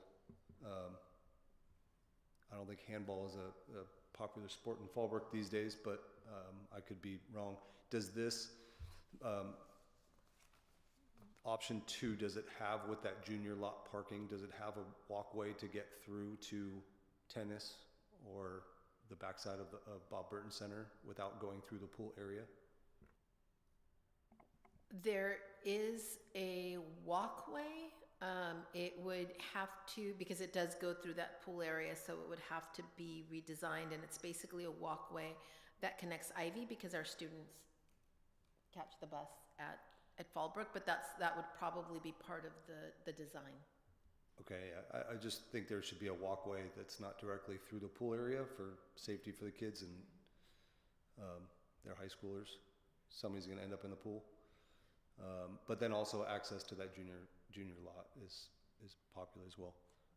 I'd rather pay, I'm not paying, but I'd rather spend a little bit more money on a long-term project, especially if we're not doing pools at this point ever, but 60 years in the making or whatnot. Option 2 seems more logical by keeping the pool open while construction's being done and not affecting the students as much through or the community for that matter. They can still use the pool, hopefully, especially if we're going to redo the deck. But option 2, the other thing I would question, if there's any other options that would be feasible, the field up at Ivy. I know there's use of that as well with different sports, but something that might be less impacted on a floodplain through that area, or the backside of the tennis courts is. And as we get closer to that, I think that could be identified with more consultants, but. Right, that, I think tonight's conversation is more about, yes, there's money coming. It's a year, 2 years away. Is the pool going to be around in a year or two? I mean, we take very good care of it, which is why it's been around 50. But knowing that 7 million is coming in by mid-year, what else can we do to make up for that difference maybe before 2028? Yeah, I don't know if we can make up that difference other than more grants, federal or state grants for it. I would just encourage at a future point, knowing money is hopefully coming in by 2028, 2029, as that money comes in, as a board, we could take a vote at some point to allocate those funds specifically, because they have to be used for modernization. Is that correct? Right, and there is a facilities fund, and if you recall, I believe it was 2 years ago, the board had set aside money and had voted to put that money aside, and then to commit the money for aquatics, and then had to uncommit in order to, we were in negotiations that year in order to provide the raises that were given. I would hope, I have another year left, and if I get voted back in, we all could be gone and by the time this money comes in. But if we could in the future make a point, a vote, hopefully to allocate, set aside a percentage of this money, specifically all of it, until we get this pool completed. I think this is a huge project that could bring in the community, develop our youth, keep them out of trouble, but really shine a light to our aquatics, and maybe bring in the younger generations to swimming a little bit more, and really build out our programs. So I think it would just be nice to allocate, as a board, set aside a certain amount of money, if not all of it. I'd prefer all of it just to set aside until it comes in, and have it pre-planned so that we can jump into, no pun intended, the pool. Actually, the facilities money can only be used for facilities when it comes in. I've got a couple questions. In terms of the funding, it looks like some of it would come in different years. Is there a benefit? So let's just hypothetically say we did do a bond again and tried in 2026, and let's say hypothetically say it passed in 2026. Does the passage of the bond shorten the duration of the funding coming in, or is the funding timeline what it is? The funding timeline is what it is. Okay. That wouldn't change. Obviously, if a bond were passed, now you have new projects that you can apply for funding for. Correct. Okay. The second question I have is, I believe our current pool, and my daughter did both water polo and swim, so I'm very familiar with the facilities in the locker rooms and all that, and they definitely do need to be redone. They're not safe, and we're way beyond that point. And I am glad we are emptying the pool, whether during the summer, whether it's because of the electrical work, but I do think to a large extent having it as a hazard when we are not open and fully staffed is not a good thing. Can you go back to the photos of the options 1 and 2? Our current pool is not CIF size, is that correct? Correct. That's why we can't have CIF finals Things or here. championships. Got it. So our teams do practice under less than ideal conditions, competing with teams that do have nicer, newer CIF size pools. I'm assuming both options, whether 1 or 2, have that allocated, that they are the right size. Absolutely. Okay, and then on option 2, I do like your idea, Paul, on option 2 primarily, but coming from construction and coming from, subfloor issues and ground issues affecting new projects, and I used to do new high rises a lot.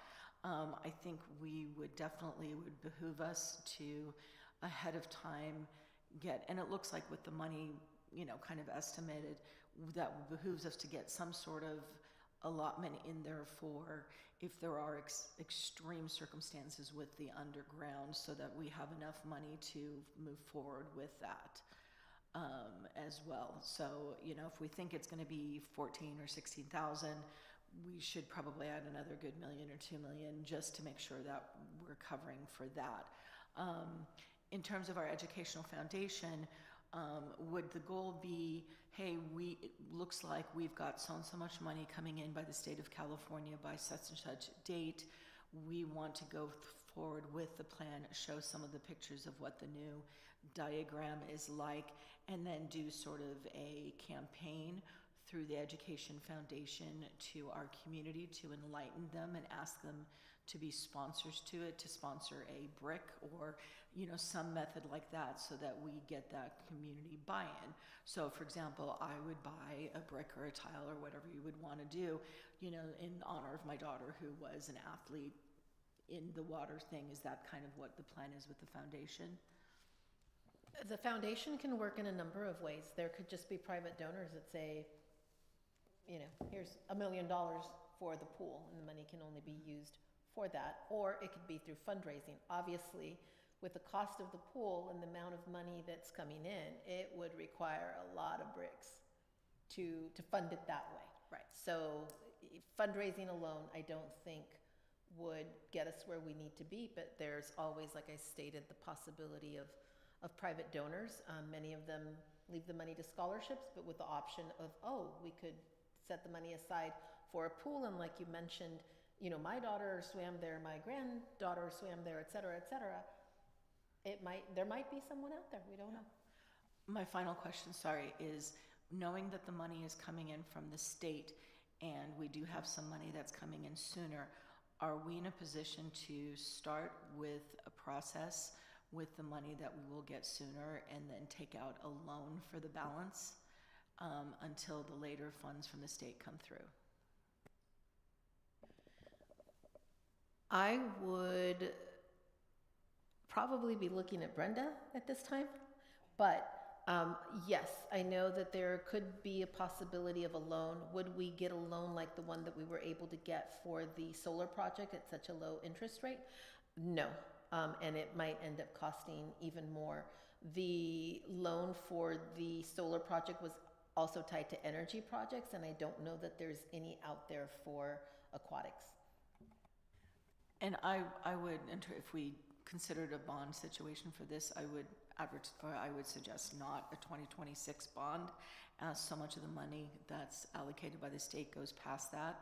I would say we would be smarter to do better education in the community and wait until the general election in 2028. And I do think, even though and I was part of the bond committee, and I thought we did as good as we could, and everybody tries, but I do think we would try what I would refer to as the opposite approach of what we did. We showed beautiful smiling faces, and we showed our pretty parts of campus, and I think what we need to show is really what is failing and what is not safe, and what our students do have to deal with, and the community, to really show the need, because I think part of it is I'm not sure that the public at large understood the need, and perhaps also knowing we have so much money coming from the state, the amount we're asking for would be substantially less. Anyway, that's it. Couple things, and thank you for your conversation.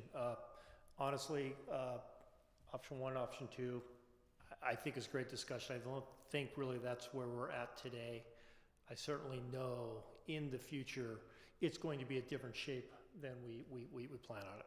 All of your suggestions, Paul, are important, but I don't think that's where we are today. I feel real good about the work that our superintendent has done securing the 7 million, 7 point something, and then also the 1 million, which is from Ivy, that little out of order. Beyond that, just so the public knows, this was not, we knew the money was there, well, we knew the possibility was there, but it wasn't funded until the taxpayers passed California Proposition A. So that released the money for us. My point is that this money was a potential then, but not likely to be satisfied until they passed Prop A. Beyond that, $7 and $1 million, I am not 100% confident that we will see that, because sooner or later, California Prop A will be exhausted. And we know a lot of that is going to be going to rebuilding of the schools up from the fires up in the LA area. All that to say, I don't know 100% if, I can't say with total certainty that we're going to have the money beyond the $7 and $1 million. Regarding a bond, when we went for the bond in 2024, absolutely, we did the best we could. We would, I think, agree that we should have done things differently, and we would have. Your recommendations are spot on. We also know that the smaller the bond amount that we asked for, our percentage increased. Maybe not by a lot, but it increased by some. If we were to do a bond in 2026, I think it would be, and it was just for the pool, it would be less than we asked for in 2024, which would increase our possibility of getting it passed. The only other thing I want to bring up, and I'm not for, well, I guess I'm a little bit, but I definitely understand that I'm a citizen here like everybody else, not adding more property taxes. However, we also know this is important to get done. There are other things at the school that are also in need of being done, and I'm not sure if just focusing entirely on the pool is, for example, I know there's some ADA concerns with the football stadium that need to be addressed. Not going to be probably nearly as much, but it's still going to be a large chunk of money. So I'm not closed to the idea of doing a bond in 2026 for a lesser amount to secure that money for sure and be able to do this. I really, and I think the other people too, I've talked to other members of the board, I want to solve this while I'm in this position and do the best I can. To me, for those reasons, I would lean into a 2026 bond for a smaller amount. Keeping up with the conversation of a bond, I think what turned a lot of voters away was the fact that we didn't, and I remember when the lawyer said, do not put aquatics in the language, but I think that pushed away a lot of people because they said, you're going to do this again. You're going to do the Bob Burton Center again.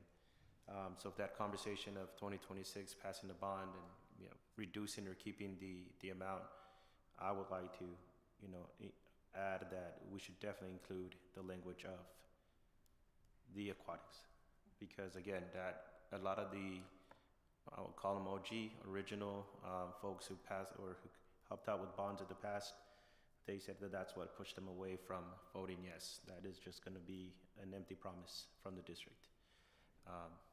simply what I want to add to that conversation. And that is a very fair point, and I do think that's where I think our previous bond attempt muddied the waters a little bit, sort of like it was going to go to the pool, but we didn't really want to say it was going to the aquatic center. It was going to go to some of the math and science buildings. It was going to go to some of the other areas, and I think that lack of clear, cohesive message hurt us in the end. And I think in that sense, doing a bond specifically for the aquatic center and being proud of it and stating what an important asset it is in the community. To answer your question, Paul, the only other public pool in Fallbrook is the Boys and Girls Club, which is full with their summer enrollees. So we really lack a public pool, and the closest one is in Vista, which is busy as it is, or Camp Pendleton, which may have security needs or not. So I think if our message is clear, this is the aquatic center, it's a smaller amount, then I would have no problem going sooner than later as well for a bond. Having been kind of caught up on this whole project, I think that kind of just to reiterate what some of the other members have mentioned about the risk we run closing down the pool for 2, but ostensibly 3 or 4 years. I think it's important to remember that the people that are using this pool, that's a big chunk of their life. And so if it's closed for 2 to 4 years, that could be someone's entire middle school or high school. And so we create the risk of having a stagnation in their development in aquatics. It also runs the risk of having people move away to other activities instead because of the delay. And so an additional 20% for the cost of option 2, whether it's in this location or if there's a survey done and there's a more adequate location, I think that that extra 20% definitely is worth it given the risks we run with the impact to the people that we're hoping will use it for the next 20, 30, 40 years. And we do know, and there's contingency plans in place that have to obviously be updated continuously. If we didn't have a pool, where would our kids go? We could find a place for them to go. It would be expensive, and it would also be an inconvenience because we would have to schedule our practices around someone else's, most likely, and we wouldn't get first bids. So, they might be practicing at 5 a.m. or they might be practicing at 8 p.m. at night. So there is a plan to keep the programs going, but it would definitely not be easy. My last comment, I'm not big on bonds, not big on increasing taxes for the community. I'm not big as a community member to be taxed again for something that we're still paying previous bonds for. There is distrust from community of how we're going to spend the money and why haven't we spent, or maybe we haven't spent the money that we currently have on bonds accurately. Conspiracy or not, I think as a show of good faith and as a owner of a business, you wouldn't just ask for funding through a bond to fix something without doing your due diligence, to save the money, to show that you're making the effort. If we take $7.791 million and we state that the pool is important, but we spend it on something else, it's not that important. So if we, as a board, don't show our due diligence and put the $7.791 million aside and mark it only for the pool, I get that it's a 100-year-old school. There's things that come up and there are things that need to be fixed. There are stadiums that need to be ADA compliant. I also know that somebody's going to trip on that pool and get significantly hurt, and that's unacceptable. It's $1 million to fix the decking, which is great. I applaud us for that, and I appreciate that, and I love the dialogue. But if we don't, as a board, set a standard of putting that money aside and earmarking it specifically for something and holding ourselves accountable to using it for that, we're just showing the community that we're not trustworthy for any bond in the future or any money that we've been spending. So I encourage us in the future to at least put that money aside, mark it for the pool. It is a significant cost that we're not going to cover on our own general fund. We don't have donors barking down our doors to give us money. And if there is somebody that has that money and wants to give it, I'll name the pool after them. But I don't see that. So as a board member, and whether I'm here in 2028 or 2032, whenever my time is up on the board, I hope that that would continue and show that we're doing our due diligence as a board, as a school district, to move forward with marking that money and spending it wisely and holding on to it. It might be holding it on for a year or a year and a half until maybe some other bond money comes in from the state and we're optimally surprised and we have the money in hand to go ahead with a project that we've already done some due diligence in marking, you know, how it could be redone or where it might go. But if we don't make the effort on our end, the community's never going to trust us with a bond or any other money to spend on the school. And I know that the conversations have always been that any money that we get coming in from the facilities program would be designated for the pool. I think that the bigger issue is the urgency, is can we wait that long? Thank you, Paul.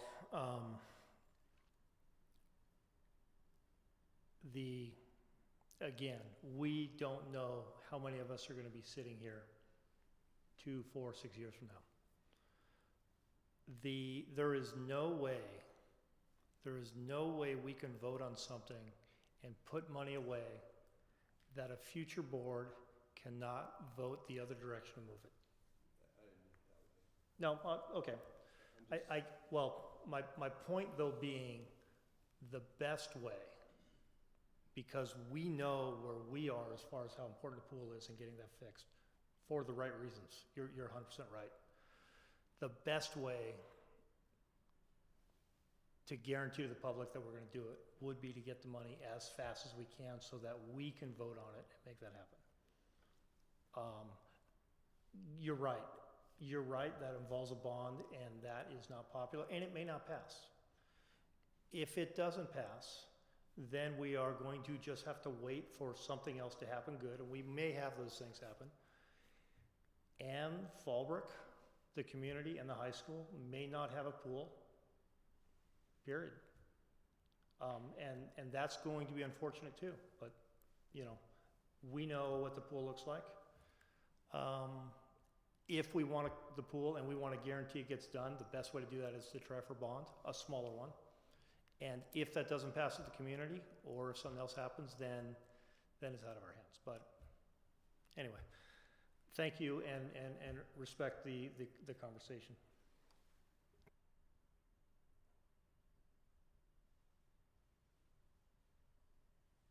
Can we ask Brenda when she, for our next meeting, to do a rough calculation based on our rough costs of building the pool, how much a bond would need to be for? It actually would not be Brenda, but I can start working with our bond consultants and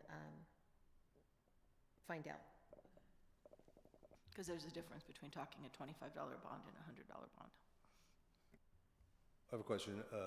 The second option, I know we're not at options, but if we allocated whatever money and built a new pool in a new location, does the cost, I don't know, 15, 19 million, whatever the cost for a new pool in a new location, is that including the tear down of the old pool or filling in of the old pool or any deconstruction of, because you still have a pool? I don't believe that it did. If you recall, we were working on the facilities master plan, trying to get that approved, as that was a big part of these applications and of the bond. So that schematic isn't as drawn out as the first one. It was just what they did the test to see where could we locate a pool. That was the area that was found, but I don't believe that it included tearing it down or, you know, covering up that hole. I will find out though and get that information to you. Okay, and then again, we're not here at this conversation, but moving the pool just to the, I'm going to say south of that walkway of the locker rooms where the pool can still function. Locker rooms really aren't getting touched too much, but if it's moved just to the side there, removing, you still have a legacy I think there's other options, but I think for me, I want to see a pool in the same location, and we're not touching a girls' locker room, and we're modernizing a boys' locker room.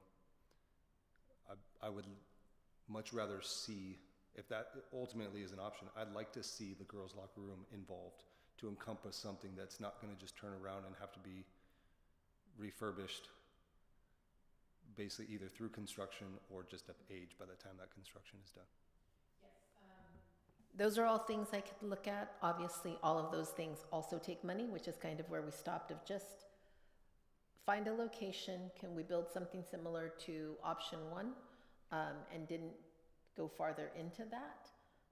So that I think it would have to be something that might have to come to the board for approval depending on what the cost would be.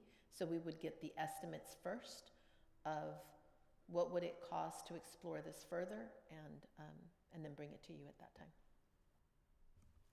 I would maybe say that we're pretty close to being at that point of finding out what our next options are, whether that's locations, cost, bonds, etc. I mean, we don't have the money for it, so it's got to come from somewhere, and I agree. I may be against bonds, but I do understand the need for bonds, and I don't want to vote for, hey, mark this money and set it aside and permanently not let another board member move that. I just want to make sure that the community sees that we're doing our due diligence, putting money aside as much as we can to make this pool happen, even if this 7.7 million is allocated for the start of the project or financing the means to explore it and find a final answer. I think we're kind of at that point where we need to know, is this something that needs to be done sooner than later? And I don't know what that cost is. You would have the connection or know who to talk to find out where we're at with that, and maybe that's another board meeting discussion or action item or informational, but I think we all need to know what's our next step.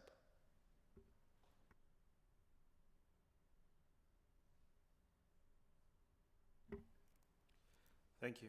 Any other questions or comments? Next, consent agenda.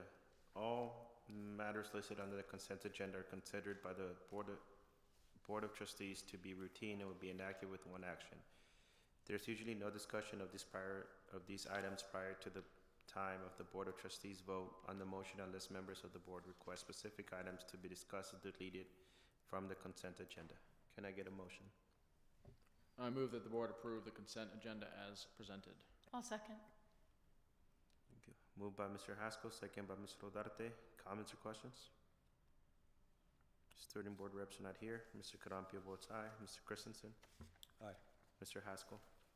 Aye. Mr. Jones? Aye. Ms. Rodarte? Aye. Organizational matters. This is the appropriate place in the agenda for members of the board to request the superintendent provide further information regarding items discussed at this meeting and or request new items of business be placed on future agendas. Do we have any?